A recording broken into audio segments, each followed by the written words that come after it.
to know the mayor, I apologize, to come in and give us a welcome. Hey, good morning, good morning. Hi, I'm the mayor of Hollywood, and I'm so excited. Here, I'm sorry that we're not at a larger venue. We're supposed to have, when I talked to Ms. Williams initially, we were to be over to, the community center.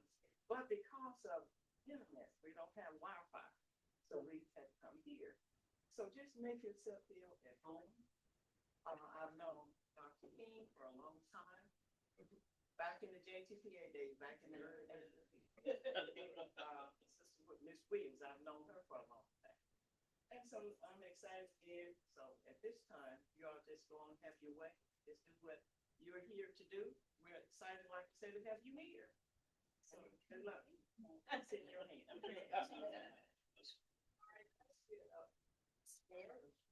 Next week, on have our opening by Lupton.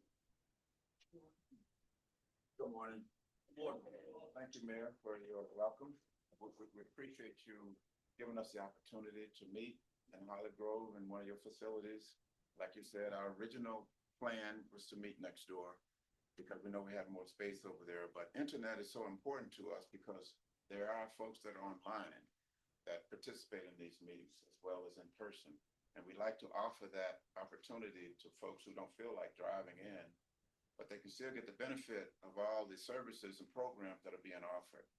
And on behalf of Arkansas Land and Community Board of Directors, our president, Dr. Calvin King, and the United States Department of Agriculture, our partners in different branches, we bring this opportunity to you to introduce programs that you may be familiar with, that you want more information on, programs and services that you may not be familiar with, that you can get information on, that can benefit you, your farms, your land, as well as your community. And the information that will be shared here today, as well as their handouts, although I don't think there's a designated table, but there are handouts that are available that you can bring home with you and you can share with your neighbors and friends and family members as well as in your community. The USDA will present information on EQIP programs and other practices through the National Resources Conservation Service. Farm Service Agency is also available here today. We'll talk about their programs as well as their loan programs and their grant loans for sure. Rural development is represented here, but we understand that Dr. King will probably discuss their programs that are available. And any of these programs that you hear about today or services that you hear about today, we encourage you to interact with the speakers. A lot of folks that are here today talk a lot about what they do. But when you interact with them, when you question them, when you talk to them about specific things, it's more exciting, I think, for them because then they think about things that they don't normally talk about. And that way they can benefit, they can help you and benefit you and what your needs are.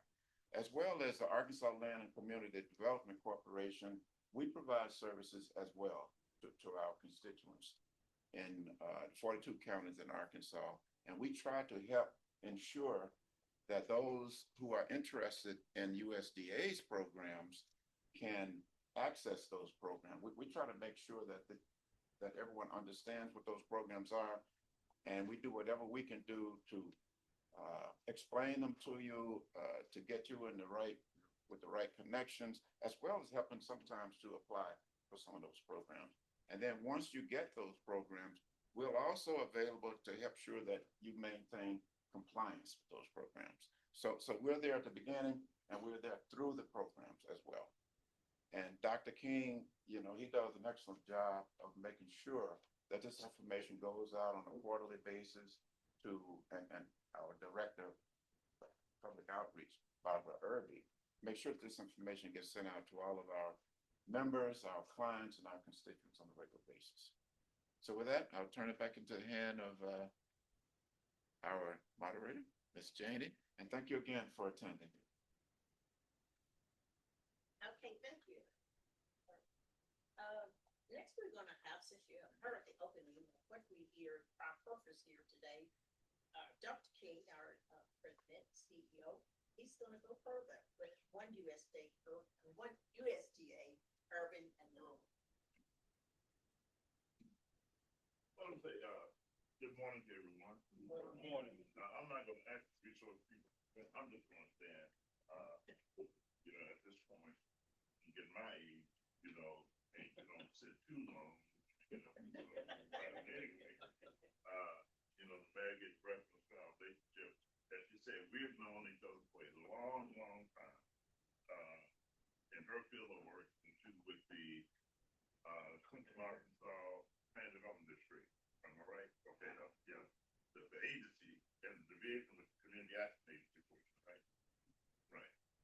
And of course, they offer a lot of services in different areas, from an organization perspective and the partnership. One thing I can say, the mayor at the end, and I know she's demonstrating the same, leadership role here in Holly Grove.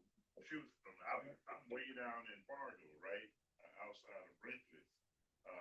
So, dealing with her responsibilities, she was one that definitely dealt with outreach and connecting back to people and what their organization had to offer as resources within the district itself, the Central Arkansas Planning Development District region, both from a housing perspective and a lot of other services, workforce. Workforce was one of the areas that we're working in then, and of course providing opportunity and access to those resources, which is very, very critical, to have the resources and then people or individuals not knowing or understanding how to access the availability of those resources, then it doesn't mean very much, right? It doesn't mean that people are actually benefit of it. So, she's very familiar with outreach, so when she said, glad to see you here, she's probably saying, you're supposed to be here. You're supposed to be here. And that's what outreach is all about.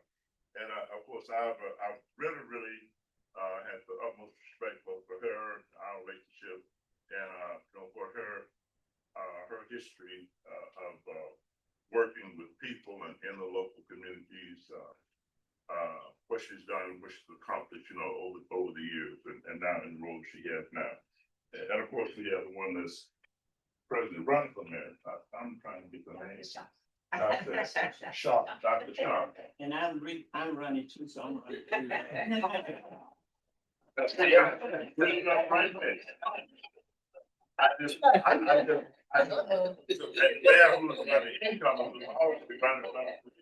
So we have two candidates here. Man, that was totally oversighted, man. I didn't know if he was running for re-elected, so then I put it in my mind. Well, we have two candidates, so let me recognize both of you all and what you're doing. My understanding is the thing that both the city of Holly Grove has accomplished and things that you all are working on now. And we want to make you more familiar with the resources that's available through what they say is one USDA. And there's an abundance of resources. And it's not just agriculture. But one thing is for sure, when you look at rural communities such as Holly Grove, then USDA is a major resource as for how it can benefit the people in the local community. Both on the agricultural side, from a production or farm perspective, as well as other resources that directly applies back to production agriculture. Okay. Now, what I mean when I say that? I say that USDA affects and touches the lives of everyone. I don't care who you are. No, if you are still alive and you're breathing, then USDA affects you in some form or fashion. How many of you been in the grocery store and you pick up a certain product and said, no, you see USDA on it? Okay, so then USDA has dealt with a stamp of approval as it relates to that particular product, and based on what their responsibilities are, not only from the field producing that product, but also from what we call that added value aspect of the product getting to the table.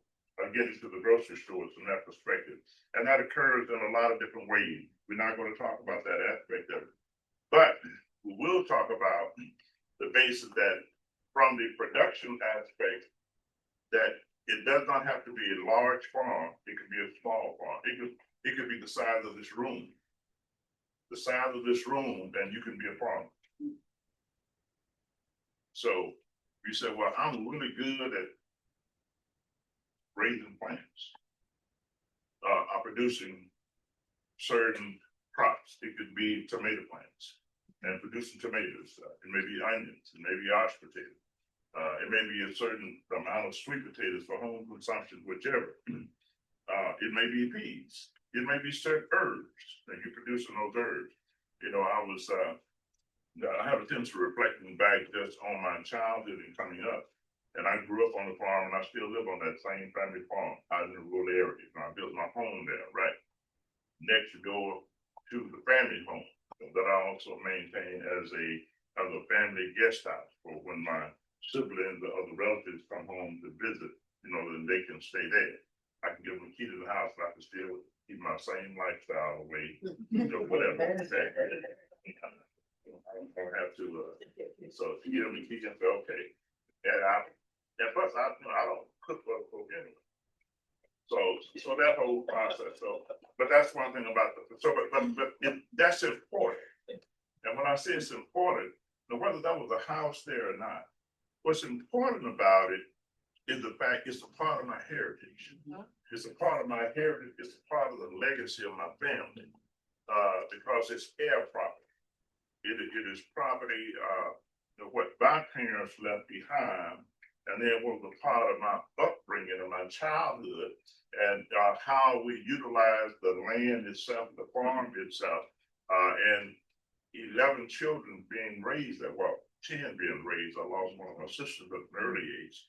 But the children being raised there until we were at a point in time that we left and we went out to school. And, you know, I returned back. My older brother, of course, he did not leave. He decided he was going to be a farmer, and he farmed also.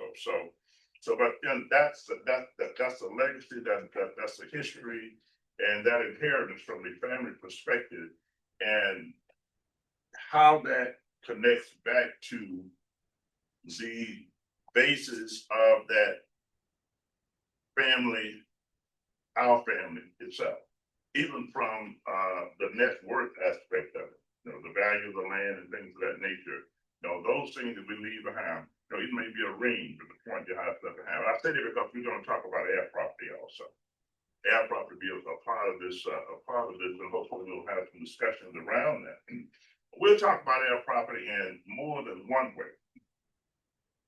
We'll talk about air property from the basis that, as I just stated, the legacy, you know, how people inherit, and, you know, when you do inherit, you know, what is the status of that inheritance? How does it come in as an inheritance, okay? We'll also talk about air property as it relates to being a major asset, but also when certain things are not done, you know, where air property, when those things are not done in a manner as that legacy and that inheritance, then air property can be a barrier for you. When I say be a barrier, it can prevent you from accessing certain resources that can be available to you by way of USDA, okay? It can be a barrier and stop you from being able to access certain resources or dollars or financial support as it relates to USDA. It could be for housing. It could be agricultural financial assistance. And when I say financial assistance, I'm not saying grants necessarily, but financial assistance, a resource that you don't have to pay back if you're going to be an urban farmer. So if I just say financial assistance, then I mean financial assistance that those resources and dollars they make available to you, you don't have to pay back. I want to sort of use terminology grant, okay? So we'll talk about it from that perspective, from a USDA standpoint on air property. Of course, all the resource agencies here, they will talk about what they have to offer, and the availability of those resources and how to access those resources. One thing that is going to be very important in this whole process, those who may choose to become a farmer, or you may be a farmer right now, could be a farmer right now if you're raising a garden, you just don't know. No, I'm really nervous about asking how many folks raise gardens. How many raise flowers? Okay, I'm gonna start with flowers. Okay. Now, and when I say, size is not a factor, and USDA can deal more specifics of that, but the fact that size is not a factor really, and I said the size of this room, it does not have to be the size of this room necessarily. In order for you to say, I am a farmer, I want to apply for a farm number. And then once I apply for that farm number and I'm successful in achieving that, getting a farm number, if it's the size of this table, whichever, and I am engaged in producing these particular products on this plot of land that I have, then I have the access to these other resources that could be beneficial as to how I produce those crops in a certain way, how I produce that food product, whichever.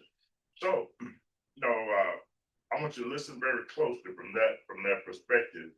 And if you're not doing that, you may say, I have an extra lot over here, or we have these lots that maybe we can make them available as farms.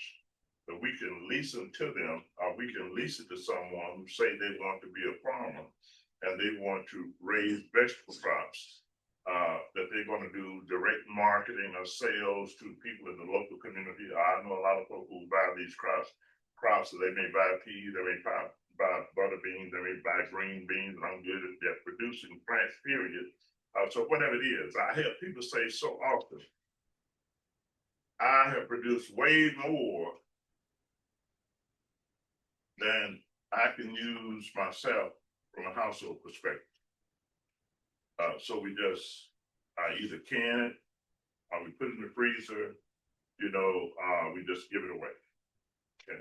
And nothing wrong with giving away, don't get me wrong. If you know there's a need for it, or that void exists in your local community, there's nothing wrong with that. If you have a food pantry, then you can do the same from a food pantry perspective. Say, well, we have this pantry that is going to be within this period of time because we have these many individuals that's producing these crops, and they're going to be available for distribution to individuals at this time period, because it's all going to be coming in. There may be okra, maybe peas, maybe a combination thereof. So those are just, but it offers an opportunity what can be dealt with from local community perspective and local food supply, and particularly in areas of what they call food deserts. Food deserts, and basically food desert means that you don't have a grocery store that has a variety and type of vegetables available to you within a certain distance, a certain distance. I guess the closest is probably Clarendon from here. So this would be considered, but where I live in the closest area about the same as Clarendon would be from you all. So it's considered as a food desert. I guess a lot of the areas in Arkansas now, a lot of areas in Arkansas are considered food desert areas. So again, see that's an opportunity, and possibly it could be something that could create an opportunity for the local community to access other resources as it relates to a food pantry based on a certain time period, how many farmers you have and what crops are being produced. Yeah, we're going to talk about housing. I'll come back and talk more about the housing. It's my understanding also, I'll be talking about the farm program, not the farm program. I'll be talking about the farm loan side with USDA. So I'll come back and talk about that, as well as USDA rural development. Now, I will talk about the programs from both agency perspective. But with USDA rural development, we do have a staff person that's here that you can talk to on a one-on-one basis as it has to do with the resources they have to offer from a housing perspective, and that's both on there. And I will call this one a financial grant side on housing, as well as from the affordable housing side, renovation and repairs, as well as the regular housing program for new construction. But I'll talk more in detail about that, as well as other resources from USDA rural development, from a community economic development perspective, both with facilities, infrastructure, and things of that nature. It's an abundance of resources. It's an abundance of, basically with the resource agencies here, small business, you know, dealing with a small business, trying to deal with getting the resources to either deal with a new or an existing business for expansion purposes, then the same thing will apply, you know, from the USDA rural development perspective. The agencies that are here could basically provide the type of resources, are those resources that are available to do almost anything you want to do. Basically anything you want to do from a community economic development perspective. So it's not just agriculture, production agriculture, but again, even from production agriculture perspective, all aspects of that touches the lives of everybody, particularly from the conservation perspective. I'm gonna stop at this point and turn it back over to Ms. Williams. So now that you heard, about the programs and resource opportunities that you may have, and, we have the staff, from Farm Service Agency, our, County Executive Director, Barbara, Pettigrew, and, Program Specialist, Supervisor Kim, sorry, Kim, Williams. That's right. I thought you had forgotten.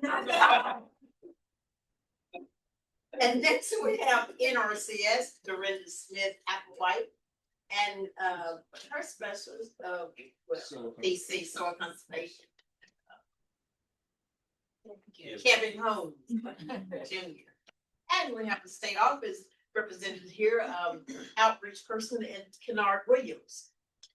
All right, we want to thank each of the agencies that's here today that will speak on what Dr. King has already stated here. So we're going to start with farm program. Our farm loan person, farm loan manager could not be here because she was on training this morning.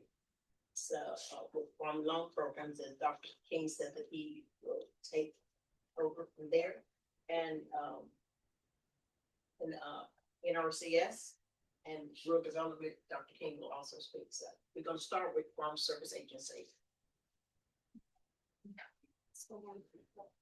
Great to be here today. I thank Dr. King, Janie, and all the others that invited us to come. I'm Barbara Pettigrew, and I'm the Farm Service Agency County Executive Director. Our office is in Clarendon on 605 Madison Street. For those of you that haven't been to our office, we administer the farm programs, USDA Farm Service Agency farm programs. So when you hear government programs for farmers, and you know, like Dr. King said, a farm can be a garden. So if you grow vegetables, commercial grown vegetables, you can have a farm number. You can be a farmer. But that's to start off with, to get in our system. You need to fill out, we have a form called an AD 2047 form. And it's name, address, social. It gets all your information, and we load you in our system. And that's for Farm Service Agency and the Natural Resource Conservation Service and Rural Development. If you now the Rural Development Agency for Monroe County is located in Forest City, but we can load you in our system if you have a 2047 form completed. That gets you, even if you don't have a farm number, that gets you information. We send out news bulletins every month, and those news bulletins tell you dates and deadlines and upcoming sign-ups and all kinds of information. So, and then, so let's say now you're in our system. You've got the 2047 form and you're loaded in our system. and you have a farm number, you're growing vegetables. You just need to make sure that you're on the farm as the owner. And then make sure you report those acres, what you grow, because that's really important. That's your history. You report your acres. And that's if you plant 1 acre of peas, a half acre of peas, a quarter of an acre of peas, or whatever vegetables are row crops. When I'm talking about row crops, I'm talking like soybeans, rice, cotton, wheat, those crops. But so then we have multiple programs to offer you once you establish yourself as a farmer, owner or operator. Dr. King said you can lease your land to a farmer or to someone who's growing vegetables. We sell NAP crop insurance for fruits and vegetables. We have multiple other programs to sign up for, but until, the main thing is if there's anybody that is not in our system that wants to start receiving our newsletters, let me know and we'll get you an 8U-2047 form. That's the start. Okay. So is there anybody that would like a form? I hope I have enough. We have a great crowd today. So got some forms here. Let's see here. Okay. I don't have any. Y'all give me your number and your email address, and I'll send you one because we don't have enough. Front and back forms. So you can fill that out while you're here, or you can drop it too. Okay.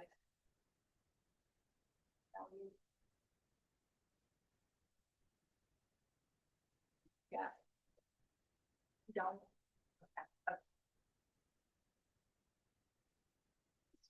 Okay. So I think this is going to be like a roundtable discussion. So, I'll give the floor to the next person, if that's okay. I didn't introduce Kip Williams. She also works with me at the Farm Service Agency, but we'll be here. So if anybody has any questions, thank y'all.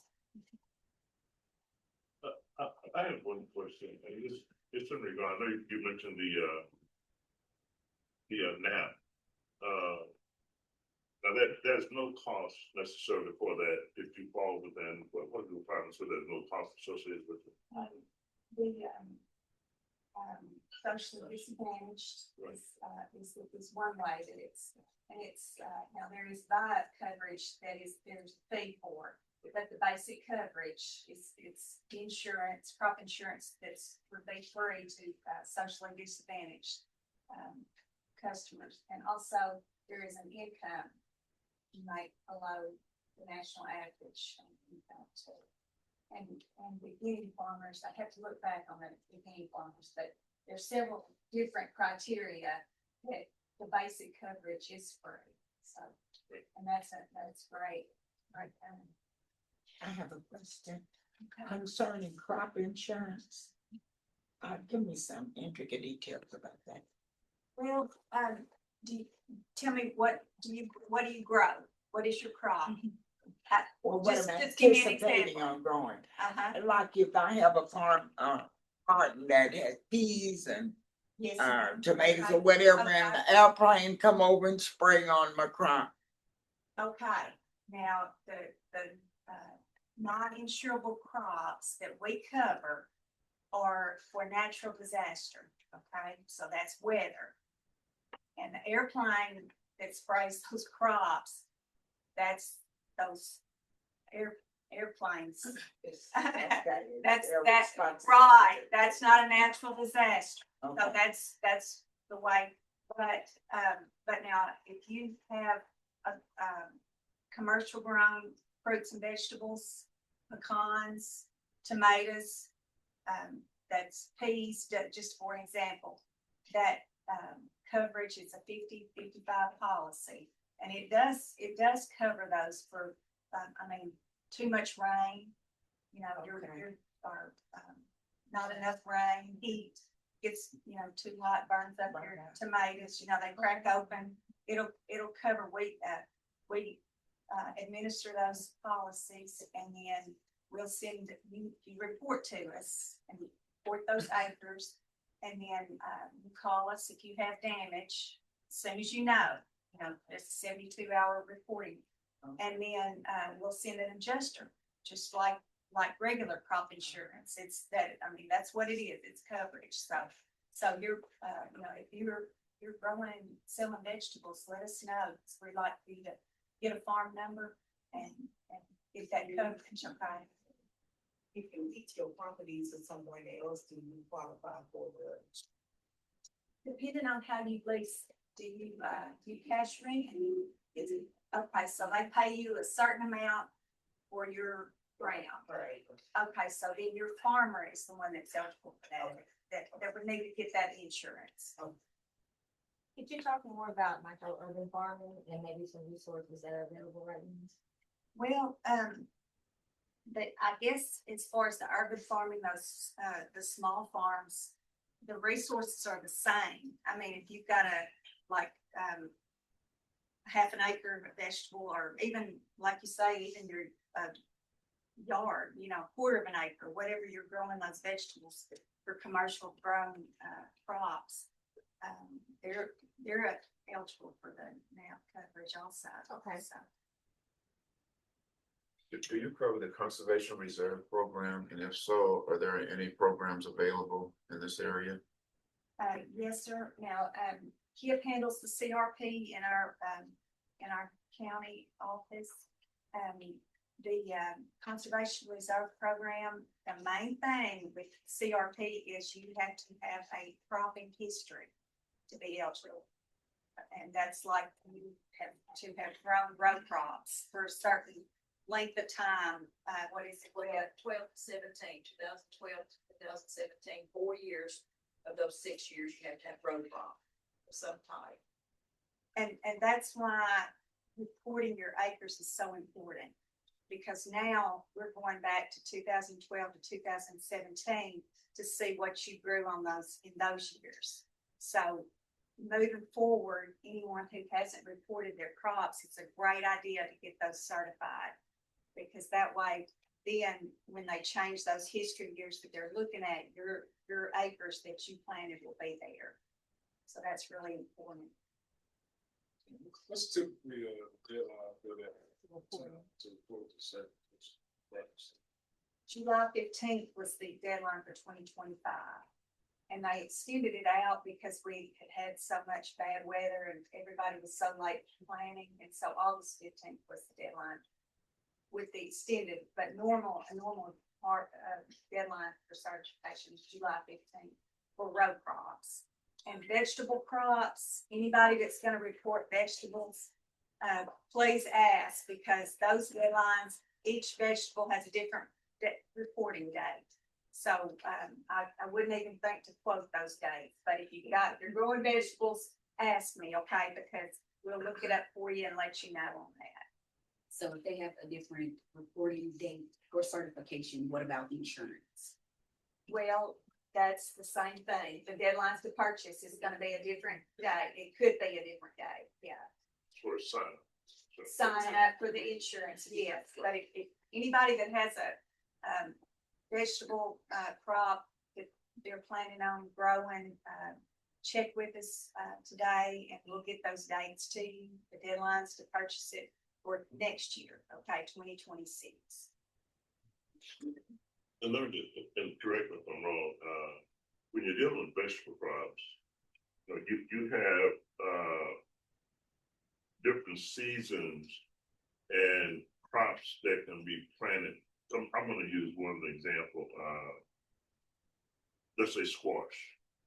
So you may have spring squash and you may have summer squash, which means that time period for spring squash will definitely be over.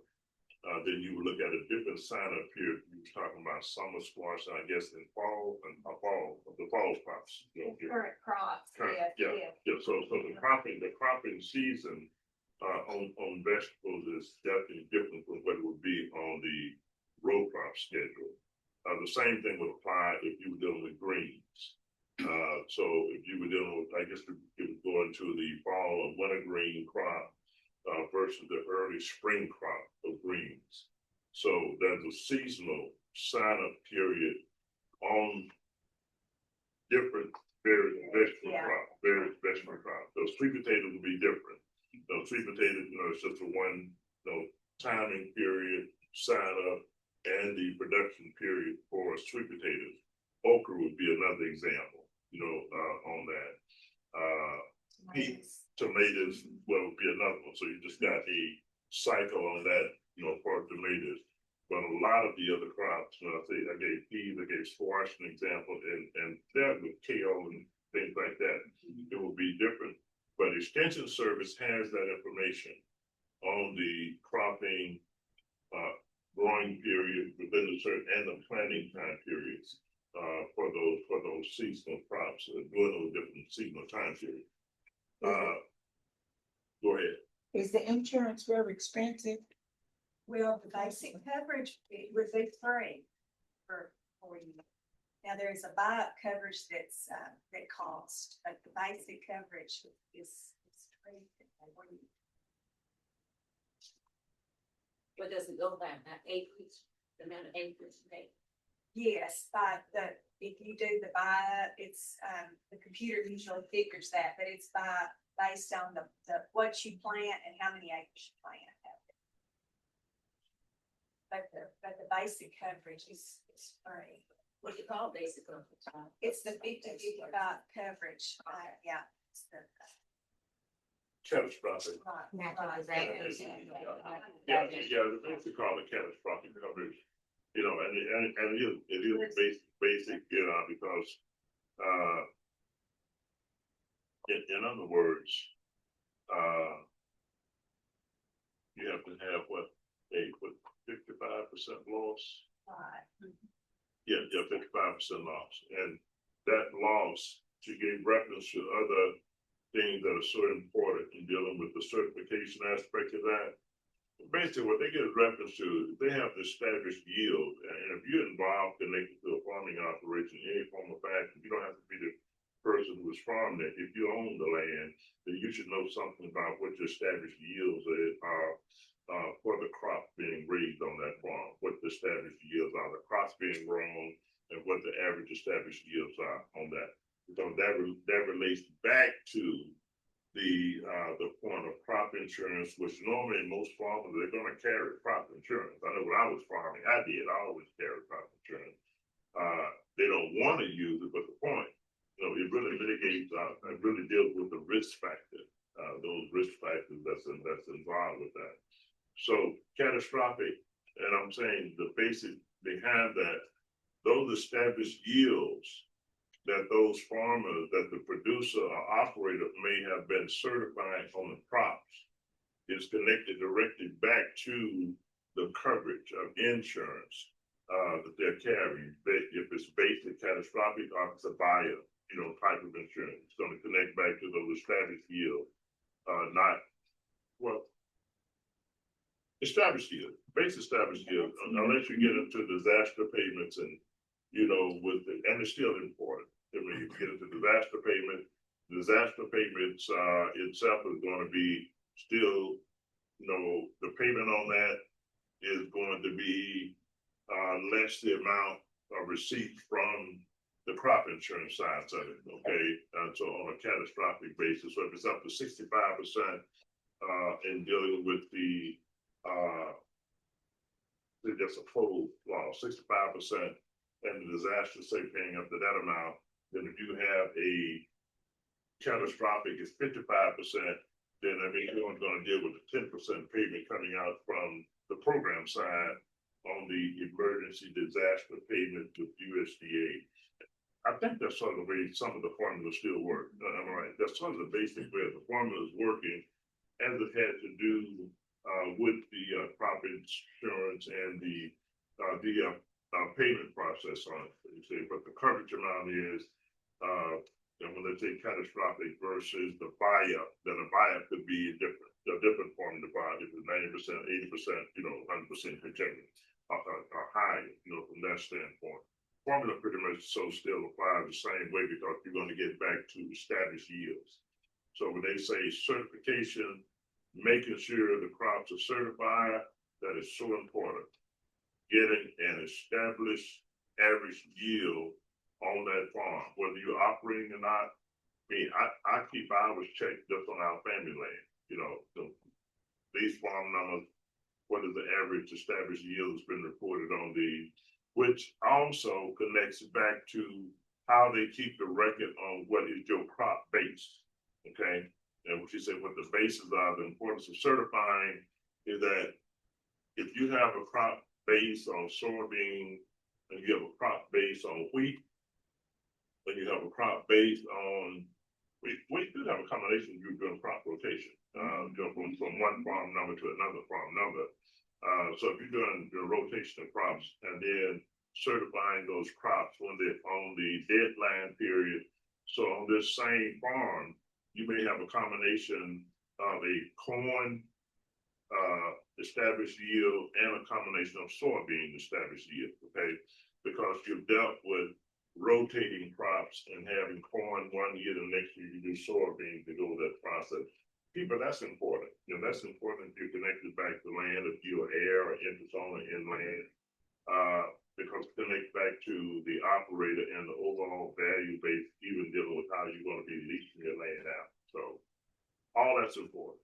All that's important. Certification, knowing USDA, how the operator should be dealing with USDA, and how you should have a basic knowledge and understanding of what's going on with that land or how it's been utilized, and the value point of those things that's connected there. So I think that's pretty much yeah. So you what?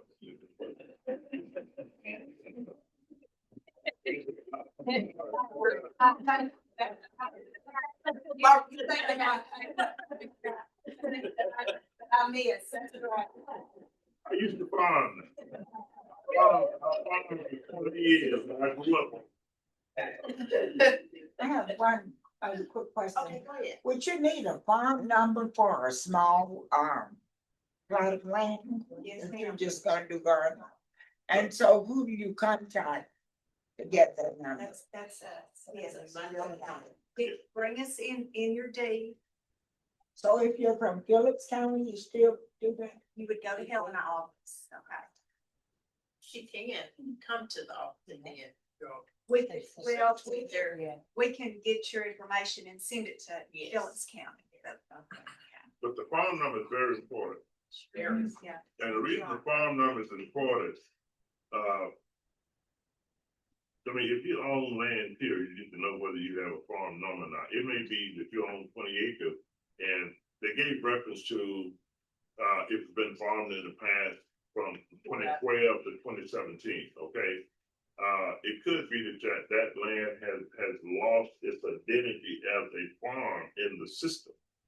And that so often happens, particularly as it has to do with the African American community. You see land a lot of times it's been sitting idle, no one lives in the area.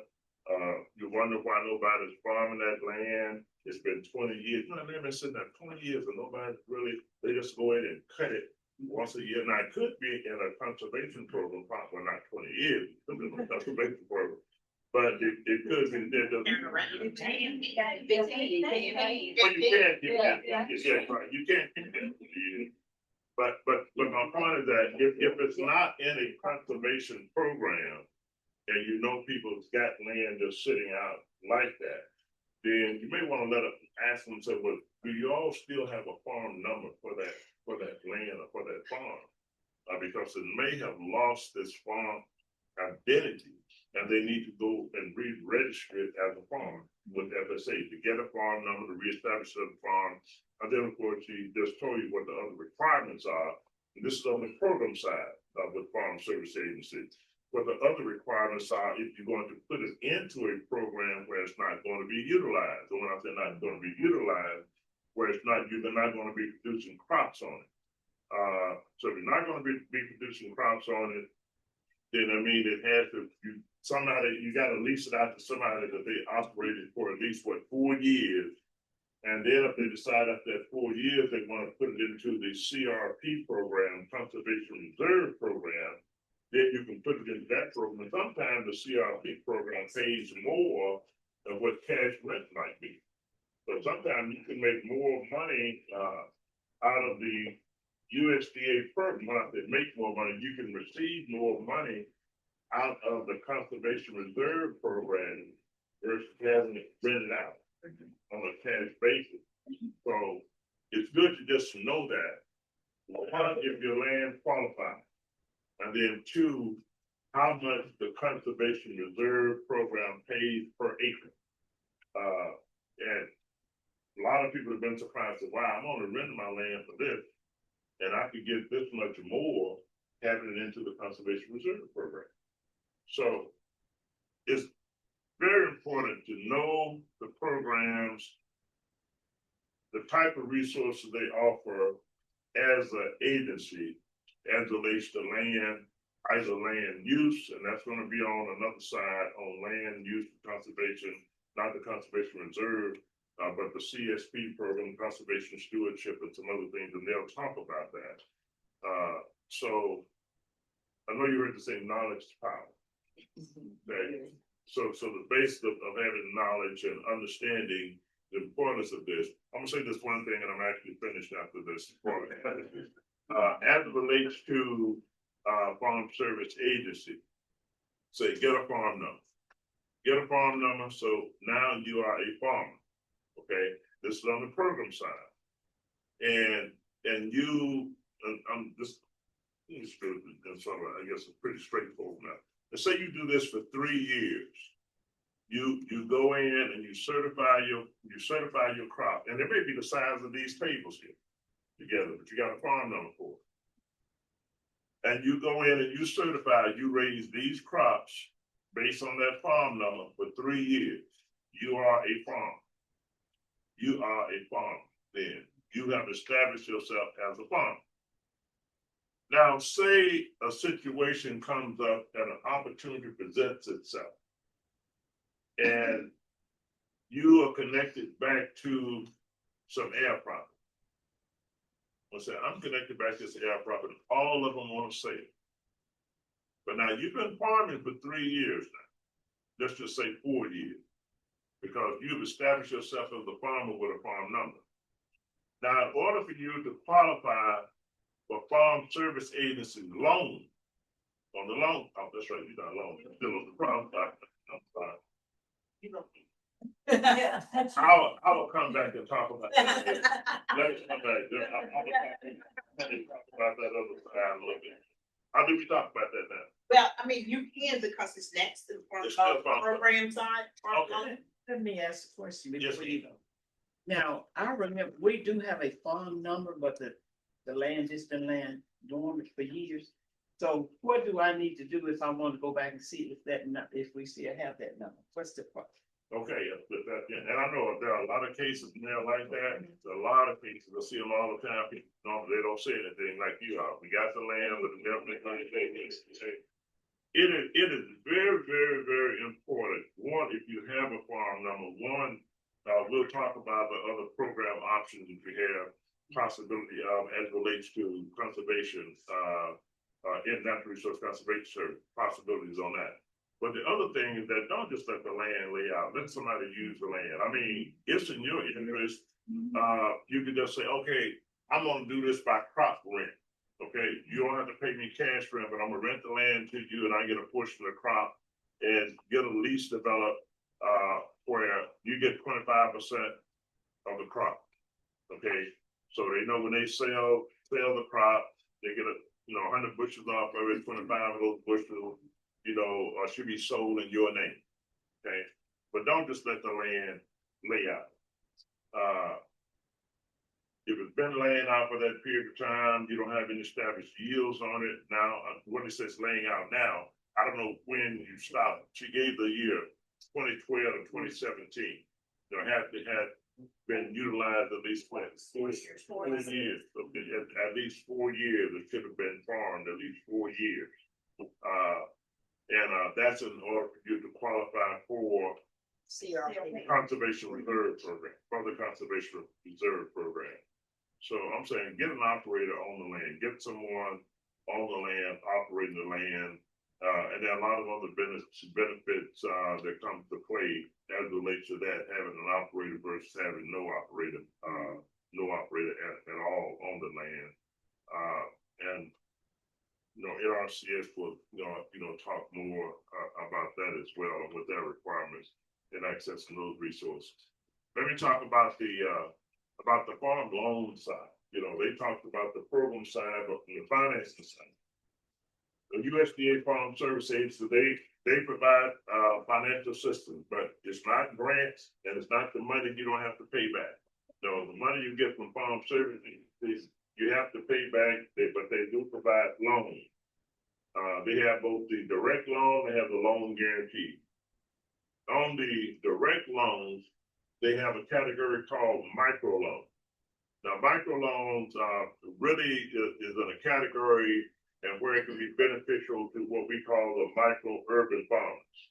The micro urban farmers, you may only need, $2,000.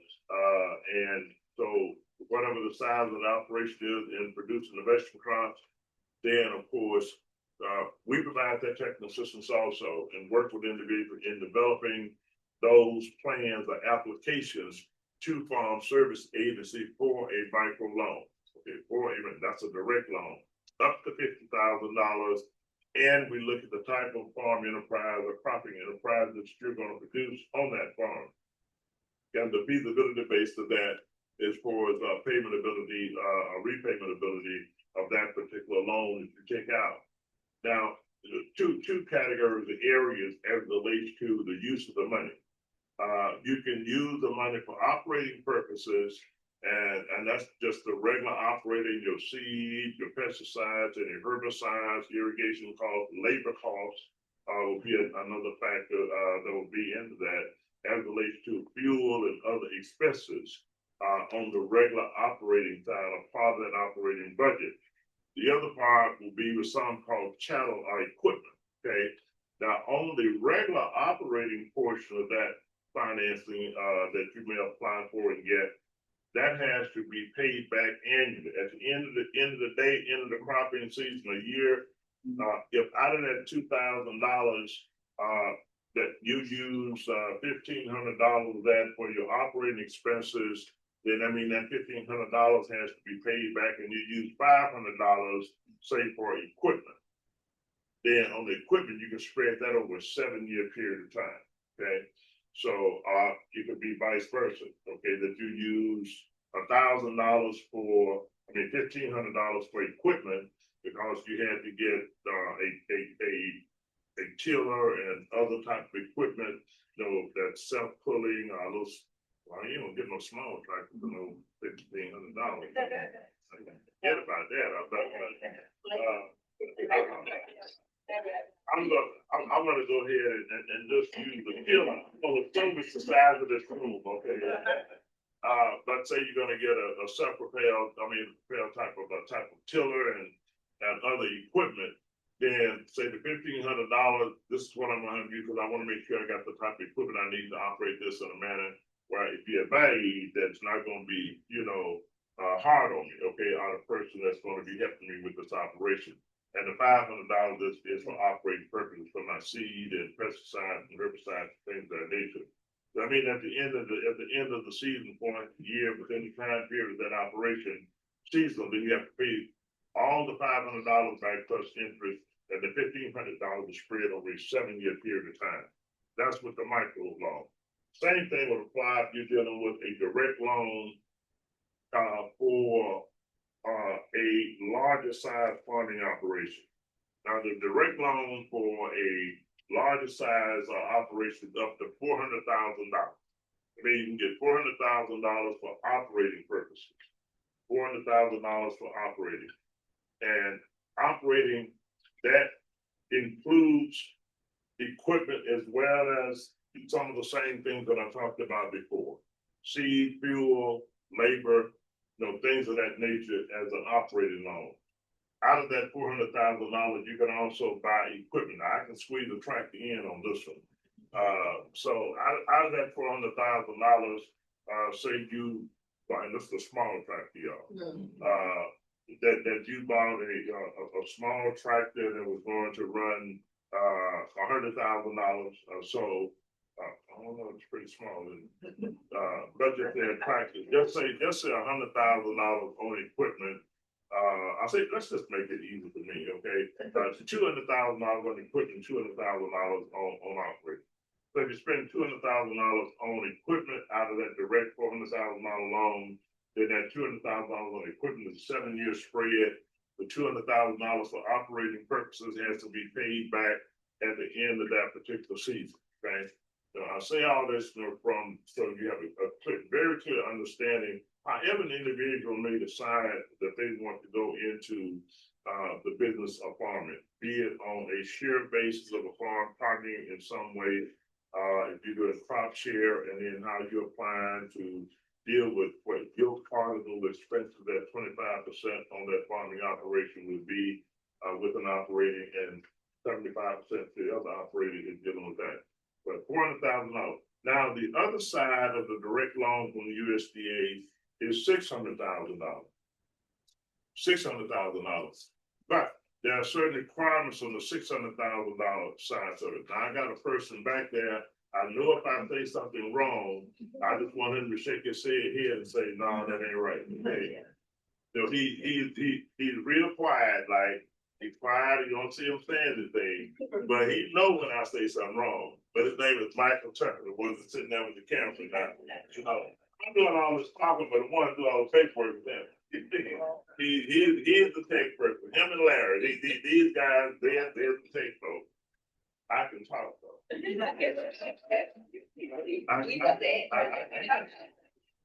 Yeah, I look.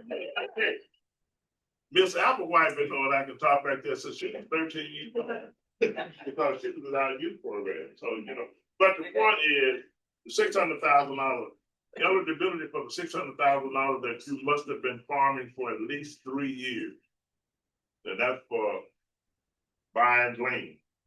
So after you've been farming for 3 years, I'm gonna go back and use the micro loan as an example. If you've been using a micro loan and you've been farming for 3 years, and then you have the opportunity to buy some air property, then you would qualify. Been 3 years or more, you've been certified as a farmer, a micro farmer, then you would qualify to get up to that $600,000 say to buy the land, or to buy all those heirs' interests out, or to buy a farm. Because you will meet that 3-year eligibility requirement that is necessary in order for you to qualify for the $600,000 loan. You must have been farming for at least 3 years. I have a question. Yes. So you said they have to have been farming. You said that they can be a 25%, get 25% off of 100% from their receipt. So does it constitute them as farming? You know, They're getting 25%. Yeah, but are they a farmer? Like, did they go in and get a loan that way? Because they are getting 25% shares off of that crop. in fact, we just had to address that yesterday. Remember, we just had to address that yesterday in dealing with a farm client. So no, you qualify, you're a farmer. Yes. Because you're dealing with 25% of your interest in how you operate that farm. And your return is coming off that crop is 25%. Yes. So you're engaged in an operation that's how you're getting paid on a 25% basis, 25% going over to that. But yes, they are a farmer, they have an interest in a farming operation. A lot of operations, even LLCs, are structured that way. That they have 25% in this one, 25% in another, 25% in another one, and how they get that, get the financing. Yeah, very good question on that. They're very true. But same thing on the micro urban loan. I just want to use that as an example from the direct loan perspective. A lot of benefits in making sure you have yourself established, even as a micro urban farmer. The other is the guarantee loan. The guarantee loan, the customer to USDA then is the bank. You're the customer to the bank is a customer with USDA. That means that the banks will give you your money, and it's $2.7 million, I think it is now. You know, I tried for a little bit, it wouldn't come up. anyway, normally the larger operators, so I'm not, when I have the specifics on, so not, it's a lot more money, you know, than what it is with the direct loan. It's 2 million or better for operating purposes, as well as for the, Ms. Holmes, you put it up? I thought it. So it's 2 point, It wouldn't come up. it's a 2+ million on a guarantee loan. So if you're gonna get operating loan from USDA, I think it's 2.1 million for operating purposes. And I think for land purchases on a guarantee loan with a bank, I want to say 2.8. Don't quote me on that. Call FSA farm loan side to get that specific number. But those are the two areas as to how USDA provides financing, Farm Service Agency does, as it relates to protection agriculture. And that's everything from the micro loan. 2.25, yes. That's the one, I said 2.1. Okay, so it's 2.25 million for operating loan. That means that the bank make you the loan, and Farm Service Agency guarantees up to 90% on that loan. So that's the added security on the part of the bank making that loan to you. And farm credit, basically the same way. So 2.25 million on a guaranteed basis is operating loan. Both those agencies do the same. Now they have certain other requirements, and I'm gonna look back to FSA in a second once I finish the part with the bank. On the bank side, the banks may require that you have, well, you get a 90% guarantee with USDA on that loan. Banks may require you to have up to 175% security. So that means, wait a minute, I'm getting 2.25 million. So I gotta have 175% security. So you see how much you're off as far as security having to be offered, you know, on the part of the individual that want to make the loan. So that, again, that's the bank. The bank, if you're gonna get 100,000, it's a guarantee loan. Again, it's only going to be up to 90% guarantee. You got a 10% gap that's doesn't give it 100%, and it could be another 50% in security, or 75%. You know, so $175,000 in security versus just $100,000 in security for the debt. How do you get that credibility with USDA for them to guarantee that? What do you have to do?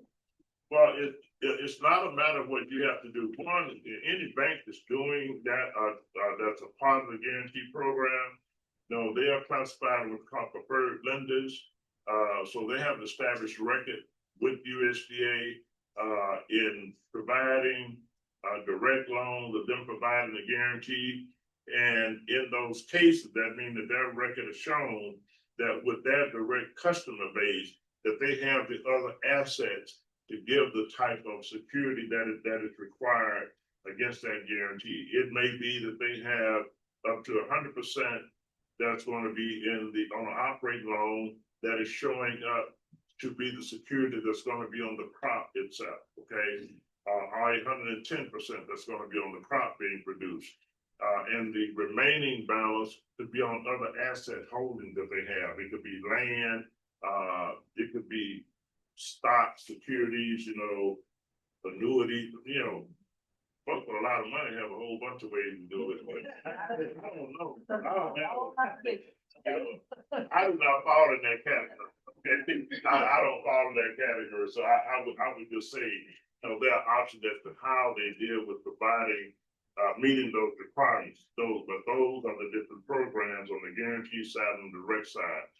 most small farms and family farms, and we say, okay, FSA direct loan is the way to go, for operating purpose, particularly starting up as a beginning farm. And then the other opportunity itself lies with the micro loan, up to $50,000. $400,000 in operating, and again, smaller farming operation, be it livestock, vegetable production, row crop production, so whichever direction you may be going with that. I know people are getting into, I'm trying to get into livestock production. Livestock is high now. Have you all seen the price of beef stew? Look, I'm not talking about the states. I say just stew. I say stew. Okay.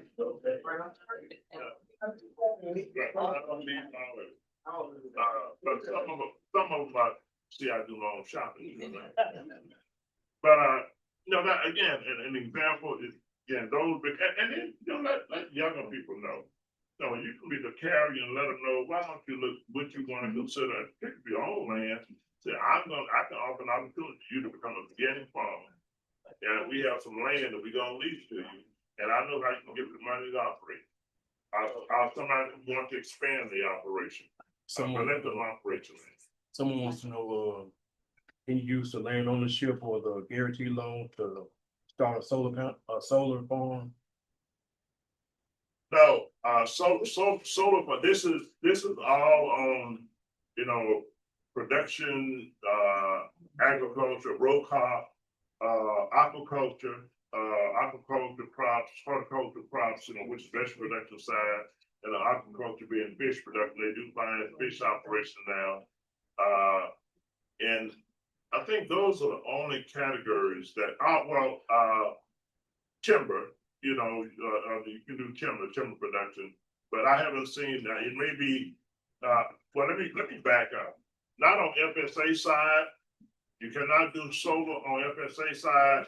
We can talk more about that when I get to the rural development side, and they can give me a yay or nay on that, when I get to that category. But I know anything and everything that I've read as relates to energy, and they do have an energy program. I don't know if they do and they have a business enterprise, program. Again, I'm not gonna flip into that right now. Let's just stay on the FSA side. But that's more of the FSA. But I don't want to lose that question, right? We can come back to it. And I can get more into details about that from the business enterprise, both loan and grant, and the guarantee, how that guarantee programs work with USDA rural development. But this is strictly on the production agriculture, and most of those categories fall with the production agriculture. Again, horticulture, aquaculture, forestry, timber, and other row crops. I have another question. Does the USDA still offer funding if you do you still have the programs where you can have forests or trees planted on your property and you get paid for it? Do you all still have that program? Yes, we do. Because I know you have to farm, that property has to have been farmed for so many years, right? 12 through 17, 2012. 2017, 4 of those years has to be row crop. Okay, you give me information. Okay. Thank you.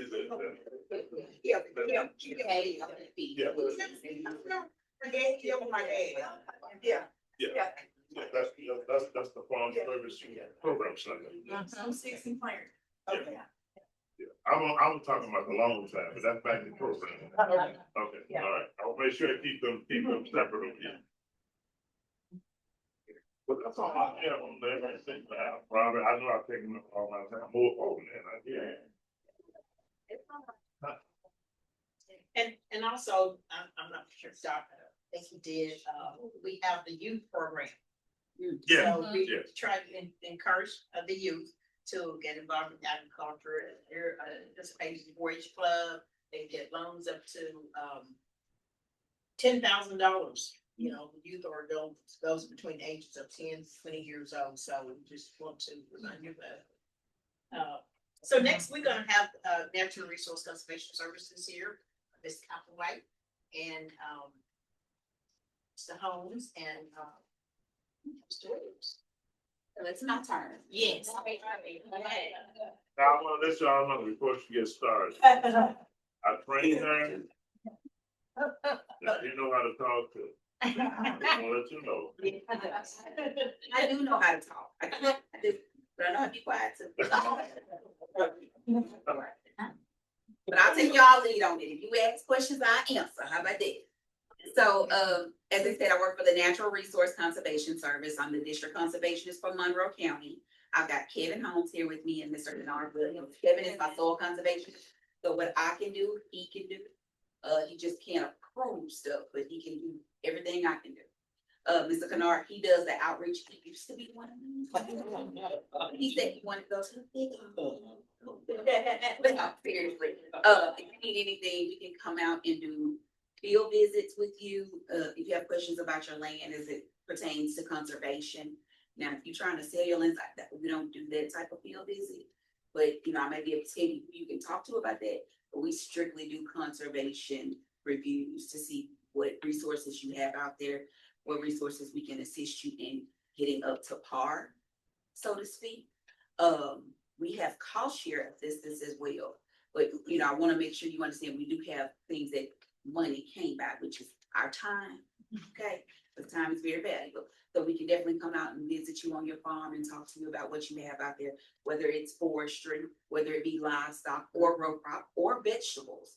So that is something that we offer free of charge. You know, that's one of our main missions for the Natural Resource Conservation Services, you know, conservation assessments and conservation plans. So we do that.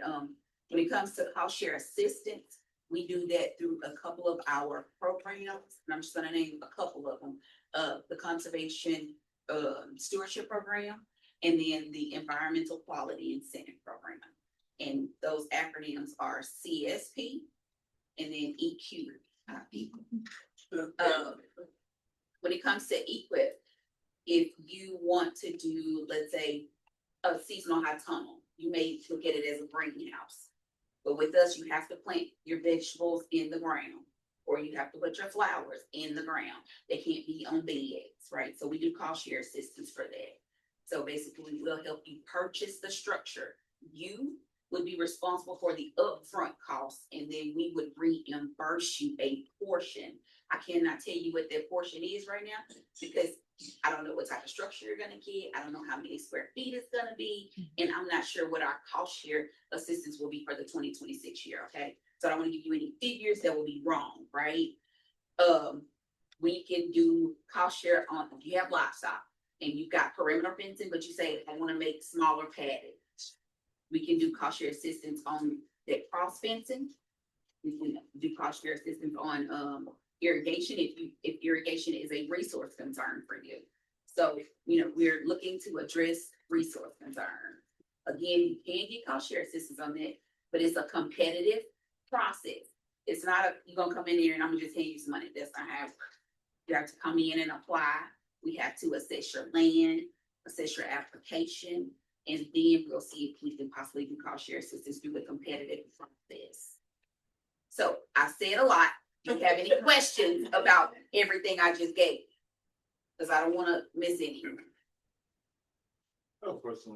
No, she's saying that the finance system, this is money you don't have to pay back. Finance system up to. Now, he said you ain't got to pay it back, but I'm going to tell you what could happen. So I'm giving you the good, the bad, and the ugly. I'll be clean and real, okay?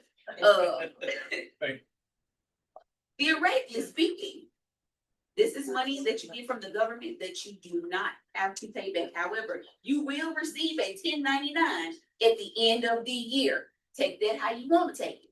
You're going to get a 1099. Because you're going to have to go see a tax person. Ain't got nothing to do with it. That's just part of the game. If you get that money, you're going to get a 1099.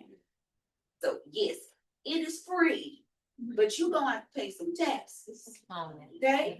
So that's why I say yes and no. It is, but it ain't. Say your tax, okay? Say just being honest, because I don't want you to be at the end of the year and say, "What's this paper?"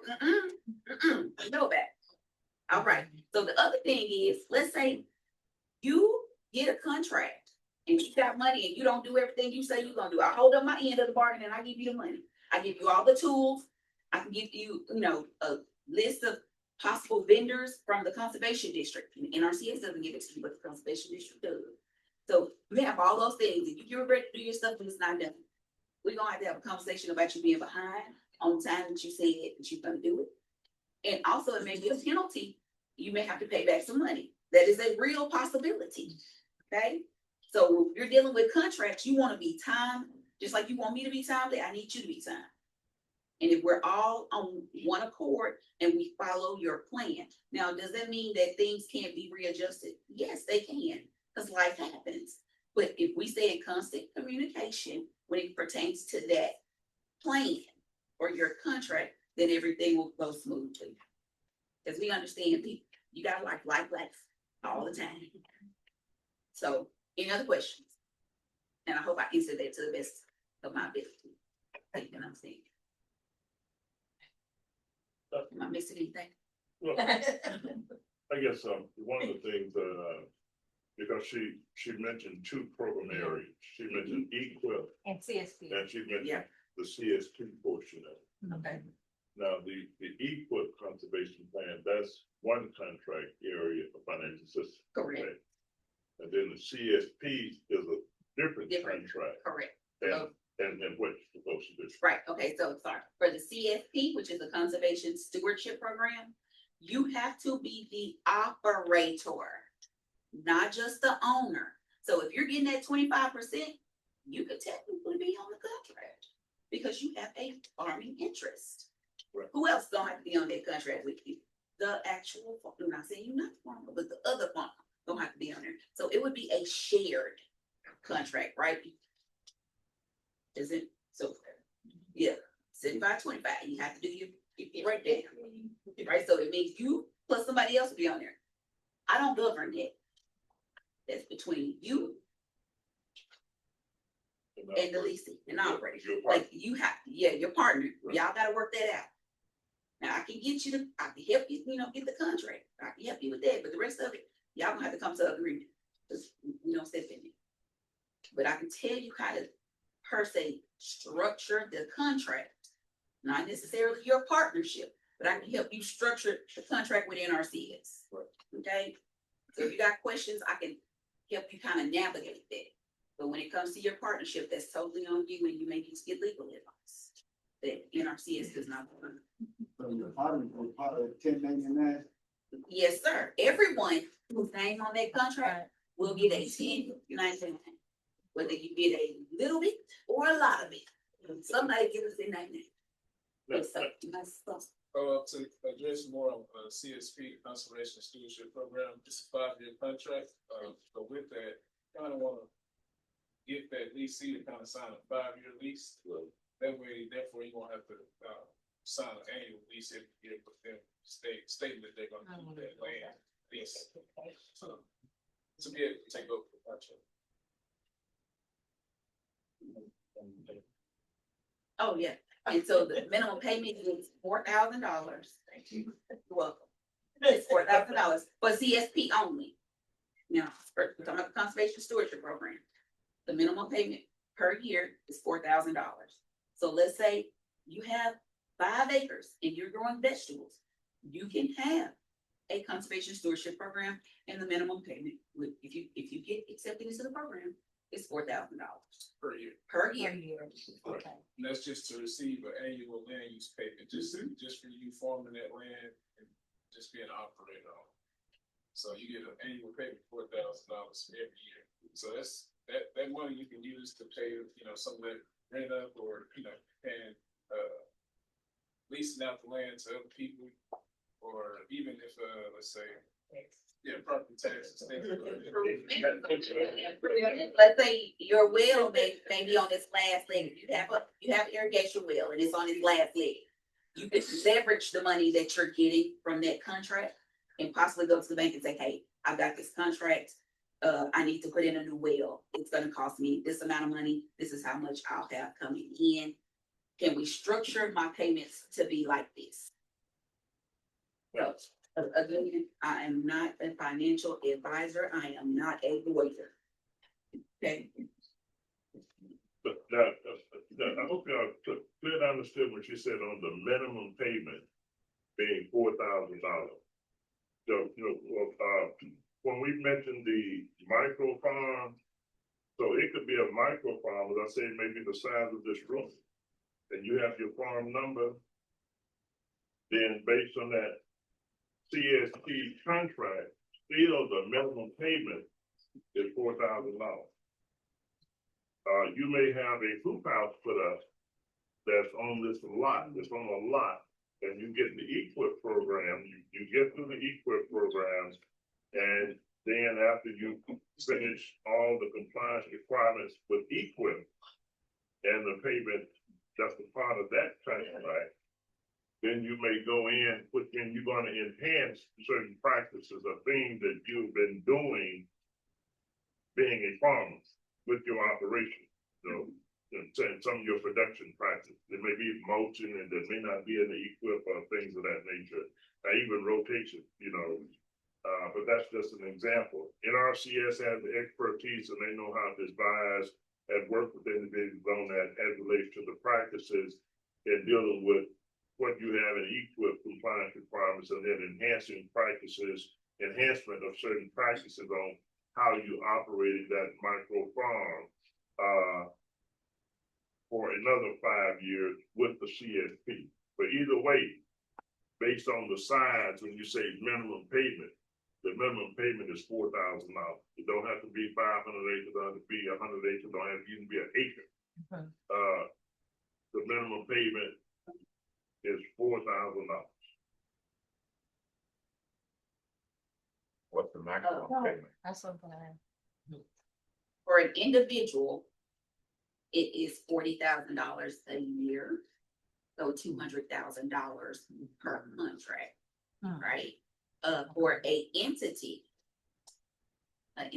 two or more people, it is $80,000, right? And that's per year, which would be $400,000. So the environmental quality incentive program and then the conservation stewardship program.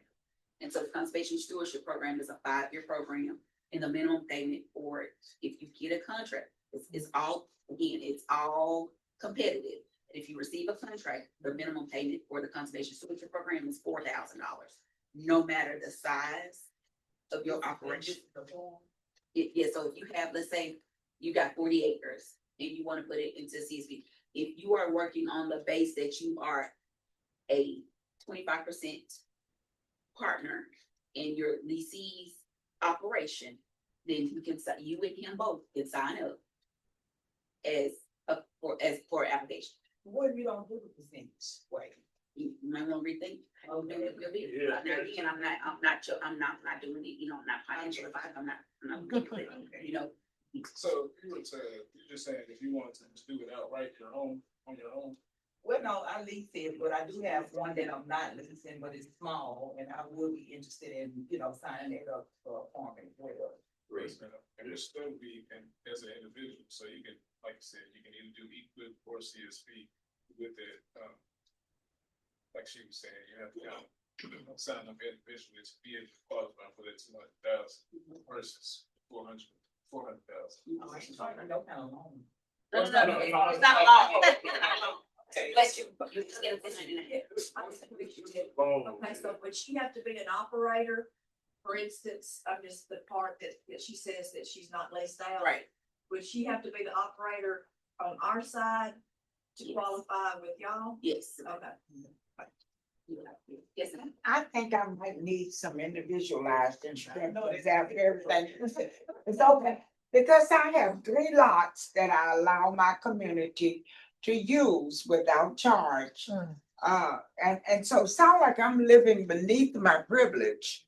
So I need to talk to guys. Does the land have to be farmed on for a certain amount of time to qualify for these programs? So you're supposed to have managed the land for a year.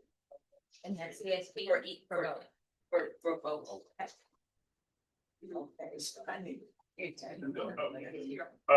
Just in response to what you were saying, you need some individual, and that's the intent here. The people want to know who the people are, one, to what they have to offer resource wise and what the process is for accessing those resources. We understand you need individualized, one-on-one type of support and assistance to make sure you benefit from this. And that's why I stated. And they could not do it all here Yeah. in this 2-hour time period. Probably couldn't do it all here in one day. But the point is to make sure, when I say knowledge is power, if you have the information, the knowledge and understanding where it is and who you need to touch, see to access, that's why we're here today. Now, and not just the agencies, you can follow back up with us. If you have any individual questions, we can do it by Zoom meetings. We do that a lot, you know, and where we talk to people.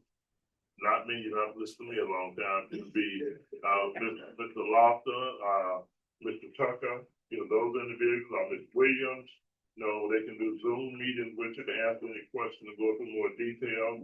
We can even go further than that. If it's a matter before you go into office, then we can set up and see what the time schedule is for the individual agency rep and create a Zoom that we all talk together and know exactly what you're coming in for as we deal with this application sign-up process on a one-on-one basis with Ms. Applewhite, with Mr. Holmes, Mr. Williams, whoever. I mean, they work that way. And I say that, you know, the reason I'm using that as a process, people say, you know, time can be limited. They really be spread out. I mean, the agency folks really be spread out. They have a large customer base to deal with it. So sometimes, you know, we can get more for you in the process of using that technology and that approach, you know, and getting with them or talking with them.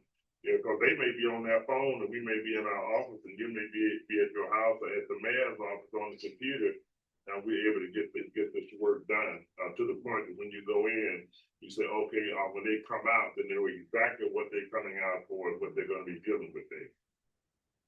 And I missed a very, very vital step in my talk. Ms. Barbara is the first person you should go see.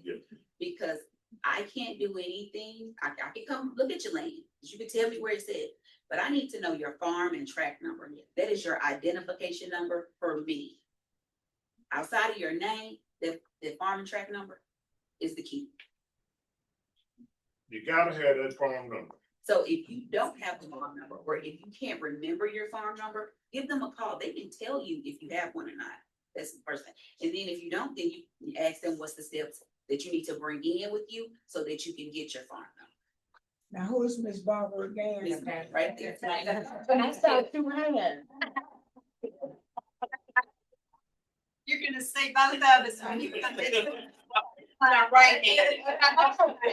But we've got an ownership, county ownership book in our office. And we'll need your information, but a lot of times you may have a farm number and just don't know. That's what's really. So we can find your ground. Yeah, we can locate it. So do we have any questions? Oh, okay. Tell me. I know you're from Phillips County, and I cover the whole state of Arkansas, so I'll get with you afterwards so I can get the information from Phillips County. And your name is Kennard Williams. So and that's one reason I go around, because a lot of counties, surrounding counties come to different meetings, and I'll come in, but by me covering the whole state, I can get who to contact. Or you can always contact me, and I make sure I get you to the right place and get all the information you need. So I'll take care of your deal. Thank you so much. Yes, ma'am. You know where the federal building is in Helena, don't you? Post office is. There are stairs in that building. Right. But I get your phone number, so you can call them, set your appointment. All right, sorry about that. No other questions for me? I would like to give you my information. I failed to bring my cards and card. I didn't want to be late. Yeah. My phone number is 870 747 3431. And the extension is 3. So again, that number is 870 747 3431, extension 3. My name is Dorinda, DERINDA.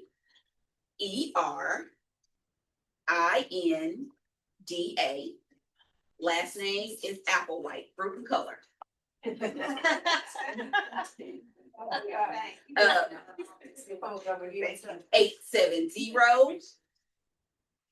747 3431, extension 3. And you can reach myself or Mr. Kevin Holmes at that number. Do you have any cards? I will not bring them.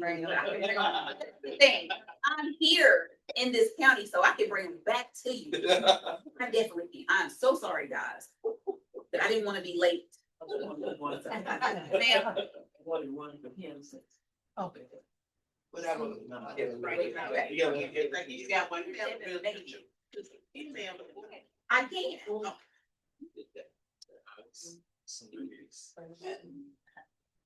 Yes, Kevin usually has my bag. And I gave out my last one. Oh, It's the same. it's the same time, yeah. Yeah, it's the same. It's just a different extension, so that's about information. I'm so sorry for being an open frame.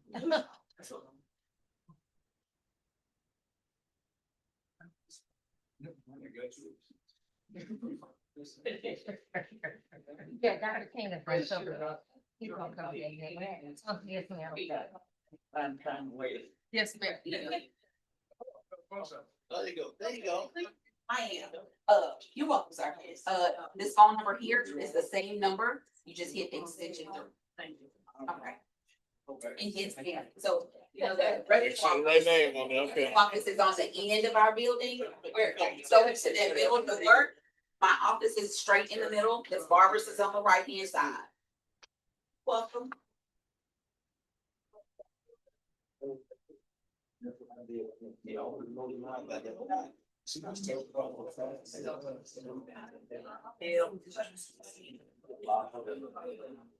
That's good. Thank you.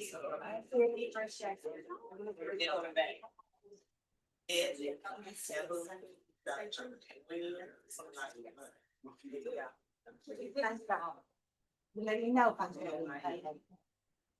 For Lifeline at Yahoo. Yeah. Yes, ma'am. No, I didn't, yeah. Ms. Lincoln. Okay. Go somewhere. Bro.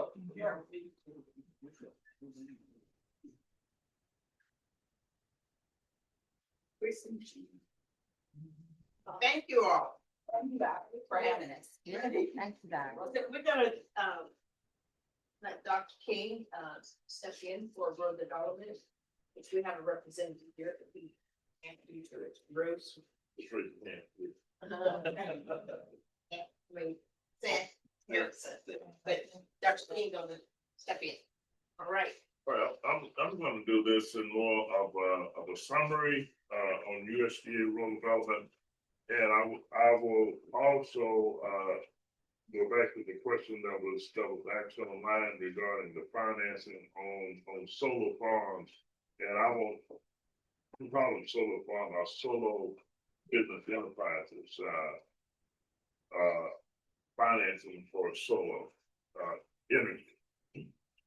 But I'm gonna start with housing. I'm gonna start with the housing program. USDA rural development has housing programs both for renovation, as well as for new construction. Okay, on the renovation side, they have both the grant and the loan program. and that's called the 504.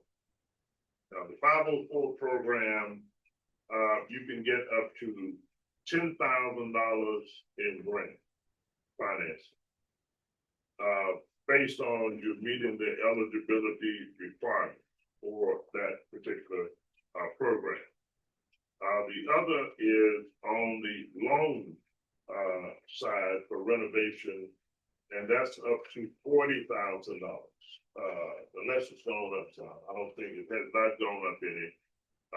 Construction costs have gone up some, but that's the size of the loan on the 504. So $10,000 on the grant, $40,000 on the loan. That loan, that's at a 1% interest rate.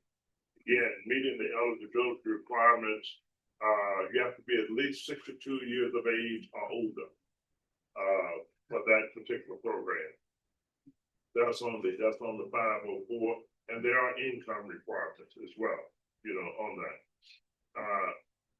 The income requirements, and I did not, every time I said I'm gonna bring the chart with me, I did not bring the chart with me. I know it has changed from what it was a few years ago, for a household of 1, 2,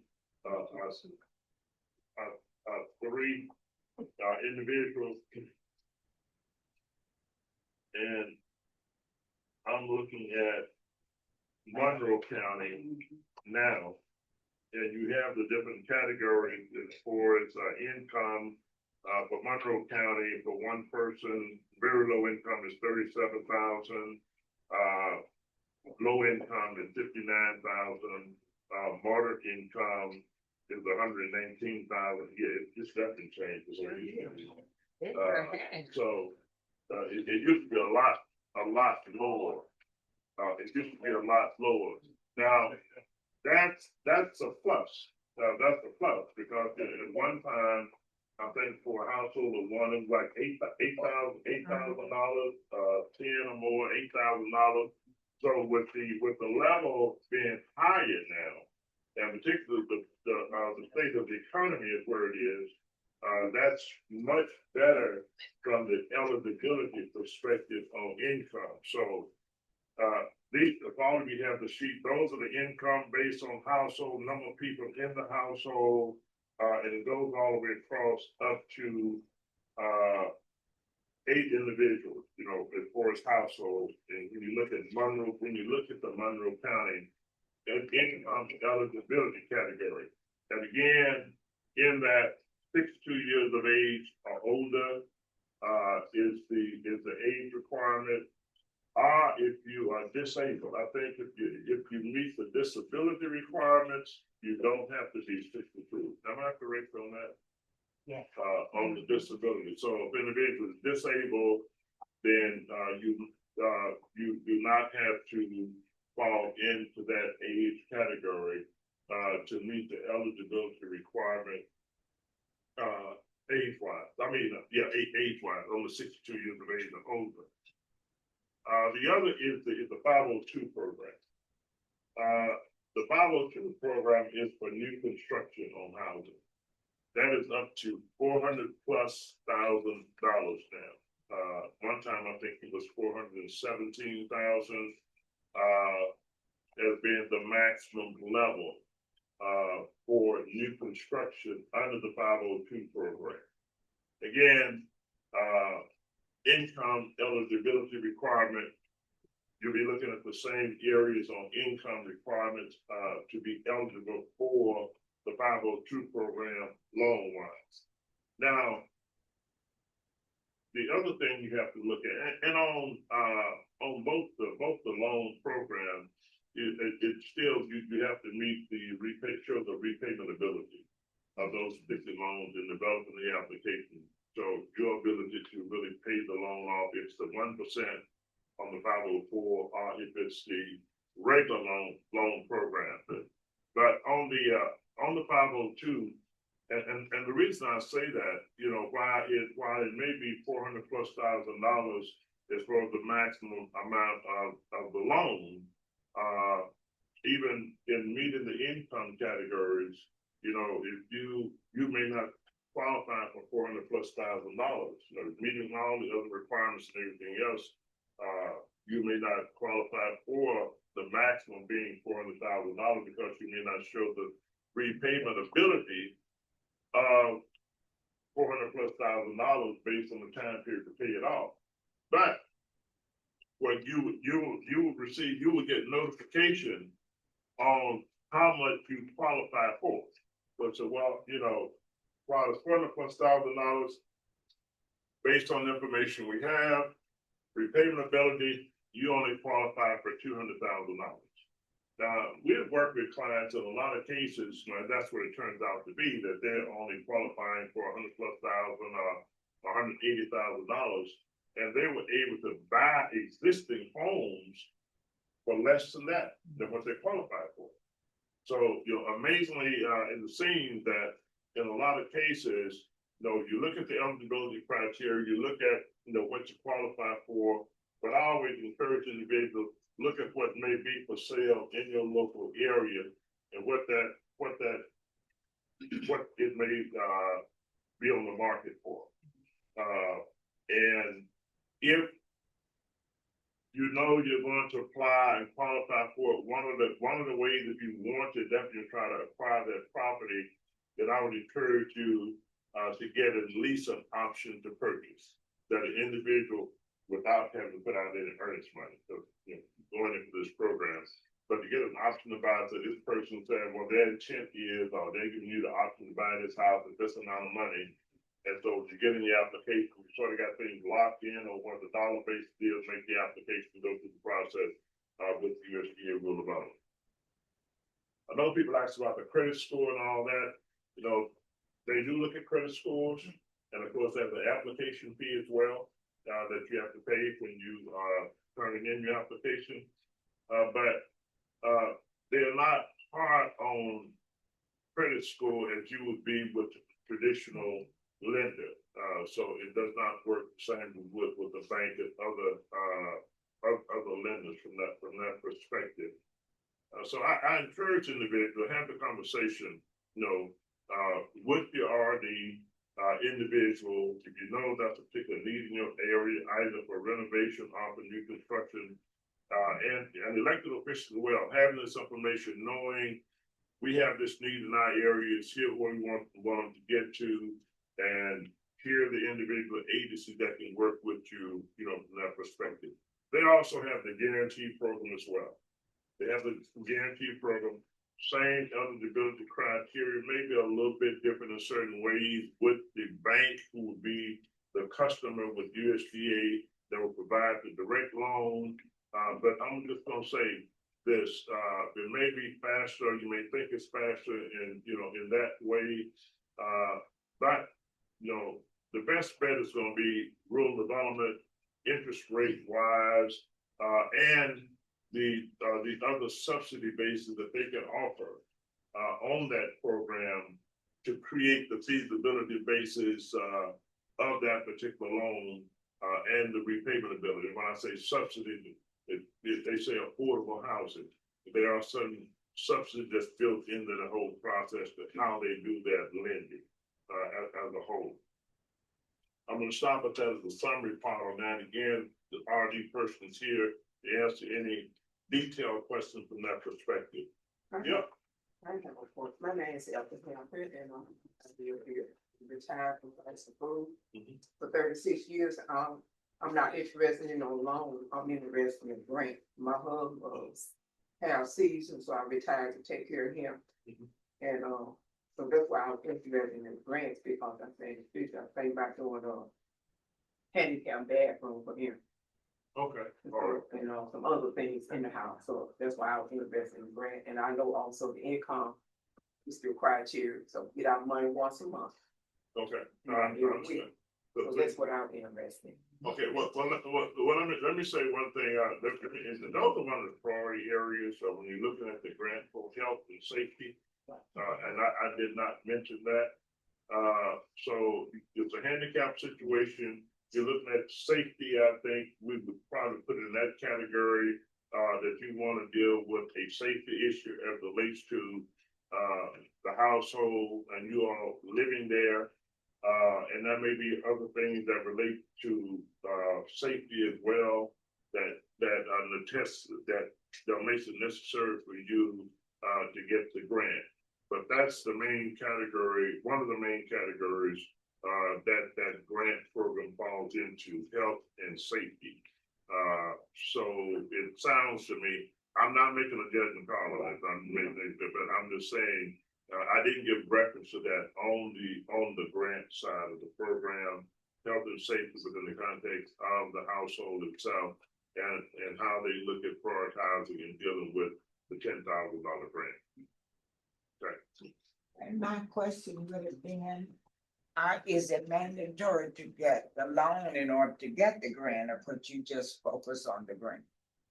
Yes, you said that is the what now? Is it mandatory to get the loan in order to get the grant, or?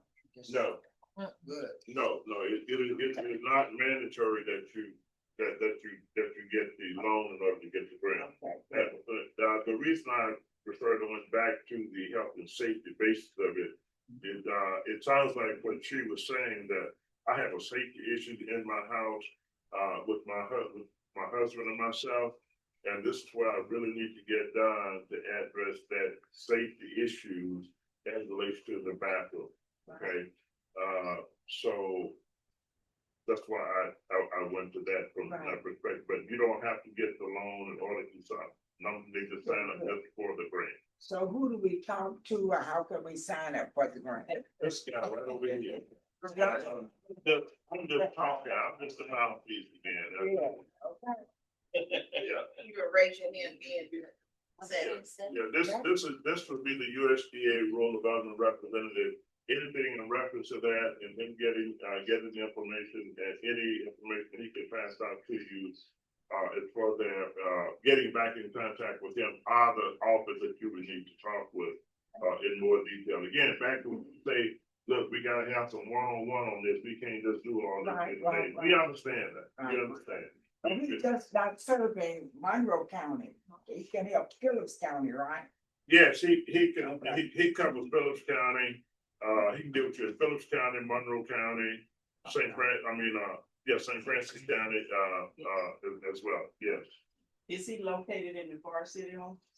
Yeah. You work with Ms. Pruitt, Flora Pruitt? Yes. Yes. Exactly. Okay. Exactly. So that's on the housing. That's on the housing program. And again, they work back with the preferred lenders the same way as Farm Service Agency does. Some of the lenders that I'll just mention is some of the lenders offer a first-time home buyers program. One is Southern Bancorp, and they have requirements for getting into the first-time home buyers program. Some of the lenders as well, such as Southern Bancorp, along with them being a preferred lender and doing the direct loan with the guarantee, they also provide other support assistance like down payment assistance and things of that nature. And they call it what they call a CDFI, the Community Development Finance Institution, particularly those that are first-time home buyers, the first-time home buyers. I want to go to the other area with rural development, and I'm going to go ahead and move to this because I have 2 minutes. I have 2 minutes. The other program they have, Just 2 more minutes. I got 2 minutes. Ms. Williams told me I'm running out of time. The two of them, they have a business loan and grant program. USDA Rural Development does, and they also have a community facility loan and grant program for municipalities. So if you're dealing with a facility and a need in the local community. They also have what's called a business enterprise loan and grant program. Now, if I'm not mistaken, in this and infrastructure for municipalities, that's dealing with water, sewer systems, and things of that nature. So they also have that program. both in the loan and grant category, for municipalities, community economic development, from that perspective. They have an energy program. They have an energy grant program, but the energy grant program, as I understand it, and I would encourage anybody to call USDA Rural Development itself. That program, as I understand it, basically works with individuals on enhancing certain aspects of that you would maybe modify, do certain things, municipalities, that work with farmers also, that you're going to install or do things that will save energy. Ever right on that? It's going to save energy. So you may be upgrading, there may be heating systems or things of that nature, from the city perspective, individual homes, and on farming operations, but that's how the grant program works, with RD on the energy program. On the business side, now they do on that business side, the business enterprise loan and grant program, there are eligibility requirements for that if it's going to be a business. And the question was, can they finance or can USDA finance an energy farm? Now, I would probably, I'm not gonna recommend it either way, but I'm just gonna say an energy business enterprise would possibly qualify with USDA rural development. They can give you a specific answer to that because you're going to be producing a particular product. The product itself is going to be energy itself. The market based on that and the feasibility study, I'm sure would have to be provided as a part of a business plan. The feasibility aspect of that particular business enterprise, and of course the market that you will be supplying with that particular business enterprise. Now, whether it will be grant or loan or whichever, I'm just going to say is that they offer financing for business enterprises with certain requirements on the eligibility based of that. Most of those programs are operated from the state office, but the local office can provide you the information and the contact person in the state office for their business loan and grant programs and their cooperative program. They also have a cooperative loan and grant program, along with, which one am I missing? Community facilities, infrastructure, business enterprise, and then of course the energy grant program and housing. And I'm sure, well, I know there's a lot more. They also have what they call the preservation program. I don't know if anyone is doing a preservation program in this area, in this county. It may be possible that someone has signed up. I may have given notification that they are going to apply for a preservation grant.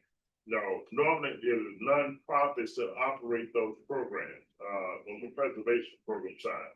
So on the preservation, I think the maximum amount of that grant is about $50,000 for the preservation grant program. Now, I don't think you can use preservation if there's a nonprofit that is signed up, or organization that is signed up, or if there's one that's operating a preservation program. One organization that has done it some of the organizations that have done the preservation program very successfully in Arkansas is with the Community Action Agency. And I know the mayor, you used to work with the Community Action Agency at Planned Development District. Action, just a little bit. Okay, Community Action Agency. Okay, so the Community Action Agency, in a lot of cases, that if they're not doing it, it is possibly something, if they're encouraged to, that they would apply for. But the preservation grant program, in some models that have been done, the Community Action Agency applied for the preservation grant, and they matched the preservation financing back with their weatherization program. So it enhances their overall program that deals with weatherization. I will go back and mention this as well. Along with the USDA Rural Development Grant up to $10,000, you're still eligible for the weatherization program with the Community Action Agency. So if you have a community, well, I know you have, I think you all fall up under the Central Arkansas. Central Arkansas Planning Development. You all will fall up under the Central Arkansas Planning Development District that operates the Community Action Program. I would urge you to get in contact with the Central Arkansas Planning Development District to have the specifics on their weatherization program and the possibility of them working with, if they're not already working with USDA Rural Development to implement a preservation program. I mean, it's a good partnership. It enhances the overall weatherization program with added revenue coming in. That's state financing and other actual federal finance. I don't know what the maximum amount of dollars is now, and it varies from agency to agency with the Community Action Agency. Some, and we did it for a period of time, it may be 5,000, but they would do an assessment. They would do an assessment on the home, what an individual will qualify for under the weatherization. And if you could get an intent letter even from the Planned Development District, if they've done the assessment on your house and the determination of what the need is for the weatherization program, and if you qualify and their intent is to provide that service, then applying for the USDA Rural Development Grant Program will be an added plus for you as possibly to leverage the $10,000. So I mean, you may go from 10,000 based on what the assessment is on the need may be on their home, a combination of weatherization and health and safety. So it may go from 10,000 and a combination of going up to maybe 20,000. I'm only using an example, not that it would necessarily be that. Don't go back and tell them that Kevin King said we can get $20,000. I'm not saying that. They also check with Mid-Delta, they're planning to say. Oh, that's right. Yeah, I keep saying Central Arkansas. In Central Arkansas, Planning District, Monroe County, and Mid-Delta. It's Central. when we do loans and grants and then we go to Central Arkansas Planning Development District. But with weatherization, Mid-Delta. Okay, Mid-Delta. I said Central Arkansas. Mid-Delta, Mid-Delta out of Helena, West Helena. Mid-Delta out of Helena, West Helena on the weatherization. And they do a good job with that weatherization program. They do. So from under, and I get them crossed up on the counties and the different areas. But that would be the one to go to. It used to be Margaret Staff. They have a new director now. But the weatherization program, if you haven't utilized it, I would strongly recommend if you check into that. And this, before all of that, this part is get with a contractor to get an assessment done on cost factors. What we call the actual P&A or capital needs assessment on the work that has to be done. Get with a contractor, good licensed contractor to say, this is what I want to do from a health and safety standpoint. I need to put in a walk-in shower.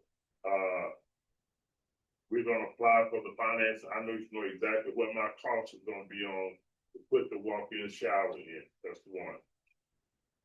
And then if it's on the weatherization side, windows and things of that nature, possibly roofing, I think do some of that as well under the I don't know what you think roofing or not, but some of those things that you can weatherization perspective. I know windows and doors and things of that nature. If you know you need that, get the assessment of what that would be. And it could be even just with the, no, I don't think they cover shower. I'm not gonna get into details about it. Those are the agencies though. Those are agencies. I don't know nobody's gonna say Kevin King said I can get this. That happened to me one time. In doing a housing program, they told the contractor Kevin King said they could get one of them fancy walk-in showers with the tub that you open the door and walk in, and that's automatic. that's not what I said, so I don't wanna get in that kind of stuff. I'm not saying that. Just get a cost assessment and get with RD and get with Mid-Delta to get the maximum benefits of the availability of resources, deal with renovation, health and safety areas. There's no other question. Let me ask one question before you. Got a question? Yes, sir. If you have to live in this state to apply for that, You have to live in what now? in the state of Arkansas. I live in Tennessee, but I have property. Well, let me answer that two ways. If you live in Tennessee, they have the same program in Tennessee, depending on what you live in urban area or rural area. But if you live in rural area of Tennessee, then they have the same programs with USDA rural development. But you must live on the property in the house. He does, he own property and house. That was his. He said he has to live. He has to live. Yeah. Well, let me say, I'm very clear. He said he lived in Tennessee. Yeah, But he has most of the time, most of the but I time. do have a house here that I stay in when I come out. Okay, well, let me just put it like this. I think this is probably safe, probably safest way to put this, and RD is his. You would have to show evidence of your established residency on that property. If you're applying for services on that property, I don't, and I understand what you're saying when you say this is a seasonal house versus my full-time house. I don't know if they do seasonal property, but they do have one other loan program, just gonna mention this. They do have a seasonal farm worker housing loan program as well. Okay. I'm just mentioning that because I forgot it, you said seasonal. Is this income based? All of it's income based on eligibility. Yes, all of it income based on eligibility. I think the same thing would apply back with USDA rural development as well. I mean, not USDA rural development, but Mid-Delta as well. It's going to be income based. With the Community Action Agency and dealing with the weatherization program. Was that question online tonight? Okay, great. I hope I answered the questions online in relation to the end. Are there any other questions? Do we have any information on black farmers? Any? Well, let me, that question comes up a lot. Let me just say this, the relationship to farmers in general, okay? We have some very challenging times, from an agricultural perspective and as far as farmers are concerned, that's across the board with farmers. I know FSA has just left. I meant to ask that question for anything that relates to program payments from USDA that may be beneficial, to farmers. They had the ECAP program, which is a payment program, and that was more of a market support payment that came out. And let me go back to that was the one before that was the economic distress program with FSA, and that was to all farmers. And as it relates to the economically stressed farming operations, and that program dealt with paying debts current. It paid debts current if they were delinquent for X time period, and that was for all farmers across the board. So that was the other program. It was the payment assistance, financial assistance for economic distress, and it paid all debts current. In some cases, it paid certain debts all the way off. Because 100% of that debt was due. So it paid the debts off. Yeah, that was a financial assistance program that was done for all farmers. And the market support payments, I think, is possibly still open with Farm Service Agency. And I should have asked that question on the program side. And I apologize, and I failed to do so. But that was the most recent one that came out. Again, all farmers across the board. The other one, that you may be given reference to was the application for financial assistance. Now, the application for financial assistance, which was for minority farmers, that's over with. That is over with. It ended some time ago. I think it was the first part of the year, or was it last year? Last year. Last January. January, okay, well, 24th of this year. So that one on financial assistance has ended. Is there anything forthcoming for farmers? I'm saying farmers, itself, I don't know. I don't know, but I will say this, to anyone who is either online or anyone who is here and know our farmers, those individuals, because the financial system for farmers and paying that current, that has ended, and the sign-up period for that, and it has ended. Are there still economically distressed farming operations out there? Yes, there are. A lot of economic distress farming operations out there. I would encourage anyone who knows anyone who may possibly still be in that situation, and there are a lot of farmers in that situation, okay? If they have received anything from USDA, Farm Service Agency, if they've received any kind of notice, you must respond to those notices. You must respond to those notices. I cannot overemphasize that. To not respond because they're time sensitive. To not respond to those notices within that time factor, you could lose all options, all servicing options that's available to you that would entitle you to allow you to benefit from services with Farm Service Agency. And that's on the farm finance side, not on the program side. And I failed to talk about that earlier, but I'm glad that question was asked as it relates to financial assistance. They have, the servicing side is open. If anyone has gotten one of those notices, or if you have inherited a farm or land and there was a debt connected back to it, and those notices have come in the mail. If those notices have come in the mail, give us a call. Give us a call or go talk to the Farm Service Agency, because if you do not deal with it in a timely manner, then it will go to a stage of what they call acceleration. And acceleration is not good.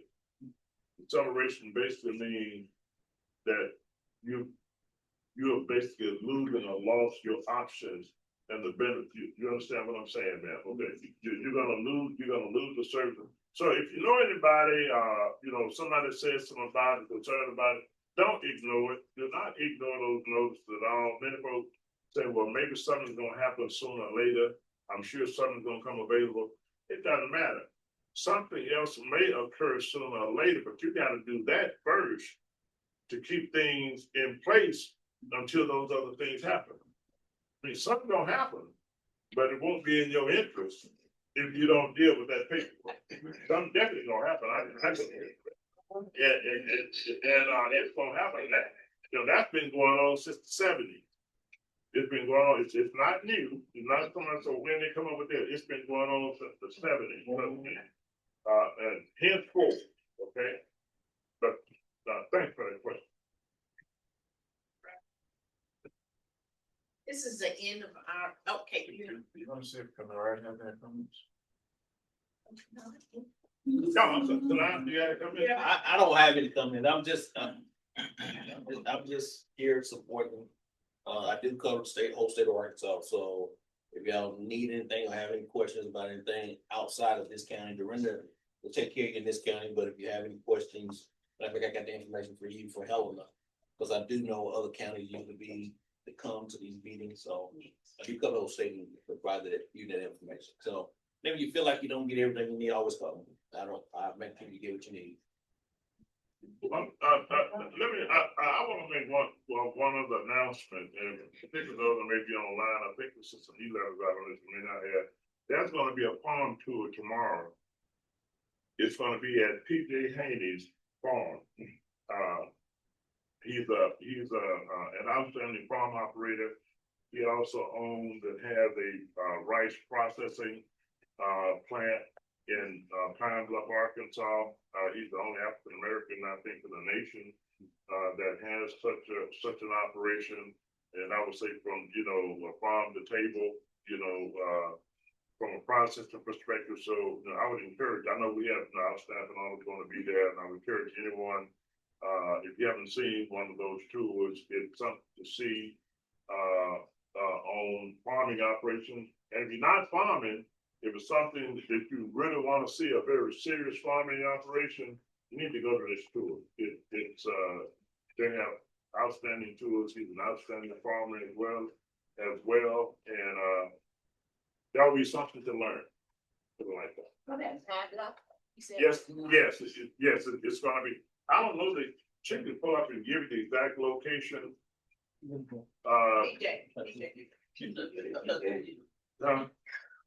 Oh, Kevin, get it.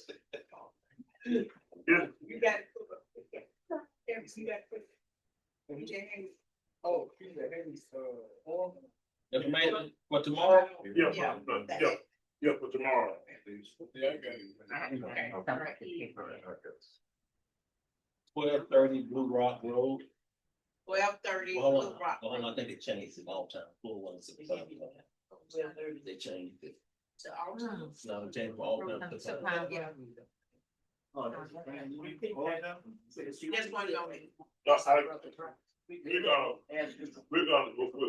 They're trying to pull up now the exact location. Okay, it's going to be at 202 Grinderfield Lad Road, Pine Bluff, Arkansas. Lunch will follow at the UAPB STEM building located at 1530 LA Perky Davis Drive in Pine Bluff. Flex. Next. Yeah. So it starts at what time? 7, I believe. It starts at 7 o'clock. 7 o'clock. That's down the street from the airport, That's right? registration time. Yes. And let me give you the phone number. Phone number is 870-510-6350. That's the number you can call. 870-510-63. 6350. 6350. Yeah, it changed. 510-6350. 870 here at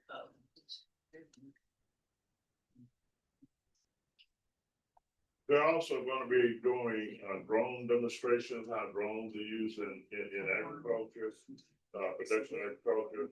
We'll also have a drone that they'll be utilizing also as part of the tour. We've been engaged in that for a period of time now. So again, I would encourage you, if you're not going, others to go. I promise you, it will be a learning experience. I can guarantee you that. conference. Oh, let me just. Look, October the 23rd and 24th. October 23rd and 24th. The 23rd will be our youth day. It'll be at the Brinkley Convention Center. But it'll be our 45th annual conference and membership meeting. 45th for the organization and our program service delivery to local communities, working with farmers and housing, as well as in youth service and community economic development. 45 years. It's sort of a milestone. I won't tell you how long I've been with the agency, but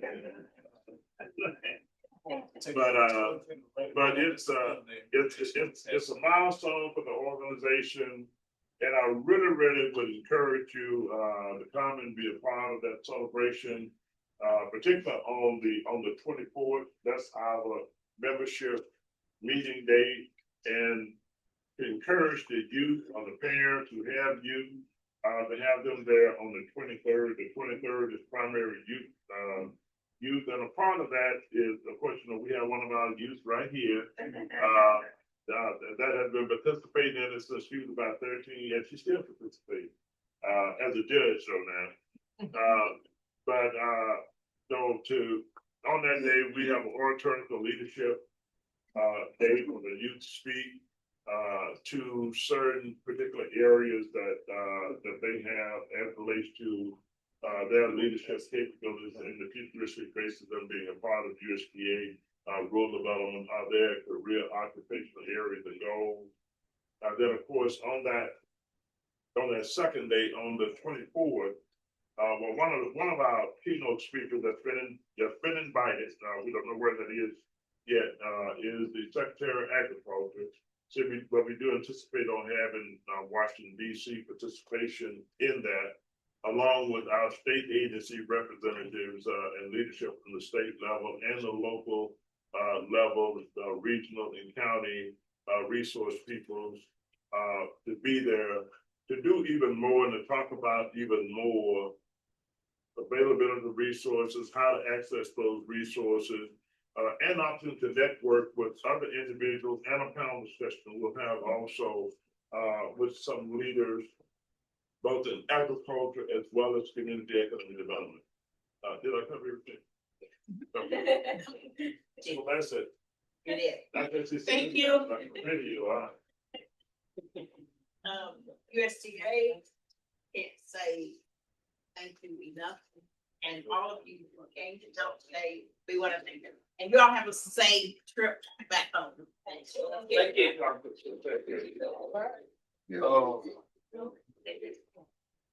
Hold on, everybody. Michael has a question. I think it's for. Online? Yeah, it's mine. Okay, one moment. Okay, well, no, what's the question? No, he's saying that he's trying to fill a solar lease for 1,000 acres for 25 years for at least $900 per acre per year. And I guess he wants to know if anyone has any land that they want to sign up. Wait, what? He's in Monroe County. I don't think he is. Read it again. He said, I'm trying to fill a solar lease for 1,000 acres for 25 years for at least $900 per acre a year. Must have at least 20 acres, annual payments, leave contact information with ALCDC. Okay, people, let me say, if you are a landowner. Yes, sir. If you are a landowner, this something may be very beneficial for you. And particularly if you have land that you're not using right now, man, to say a minimum of 20 acres, of land, that they will give you $900 $900 per acre. that they will give you $900 an acre to lease it for 25 years. Per acre per year. Per year, per acre per year. Solar.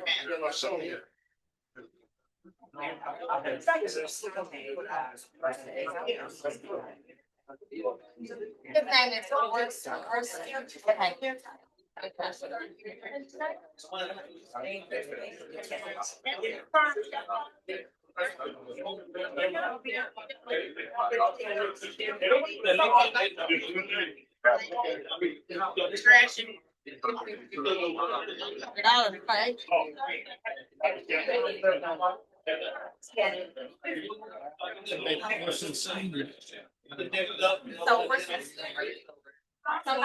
what's his name? His last name. Did you write it on the song?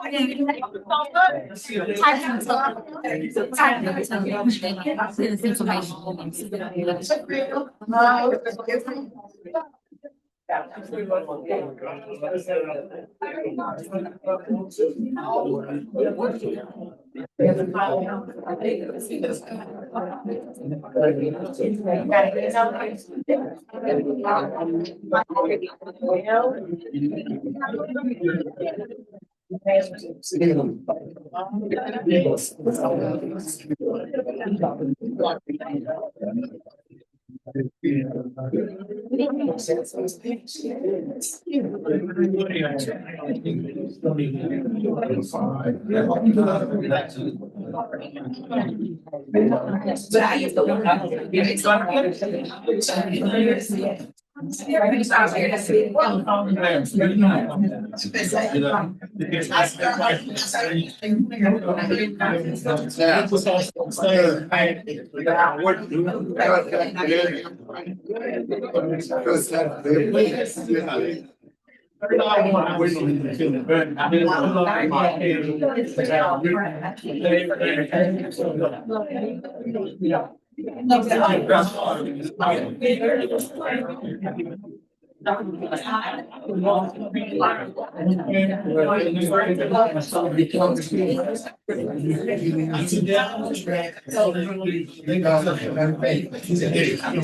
One field game, I got 3 field game up there. I'm good. It's nice seeing you. Yeah,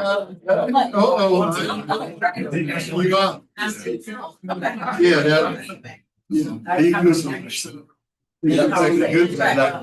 Now, exactly. How you know, young lady? No, he hasn't seen. I have it in my office. Yeah. No, I mean, he didn't put the phone. I know, no, I asked him if he could include it in contact information. He has my phone.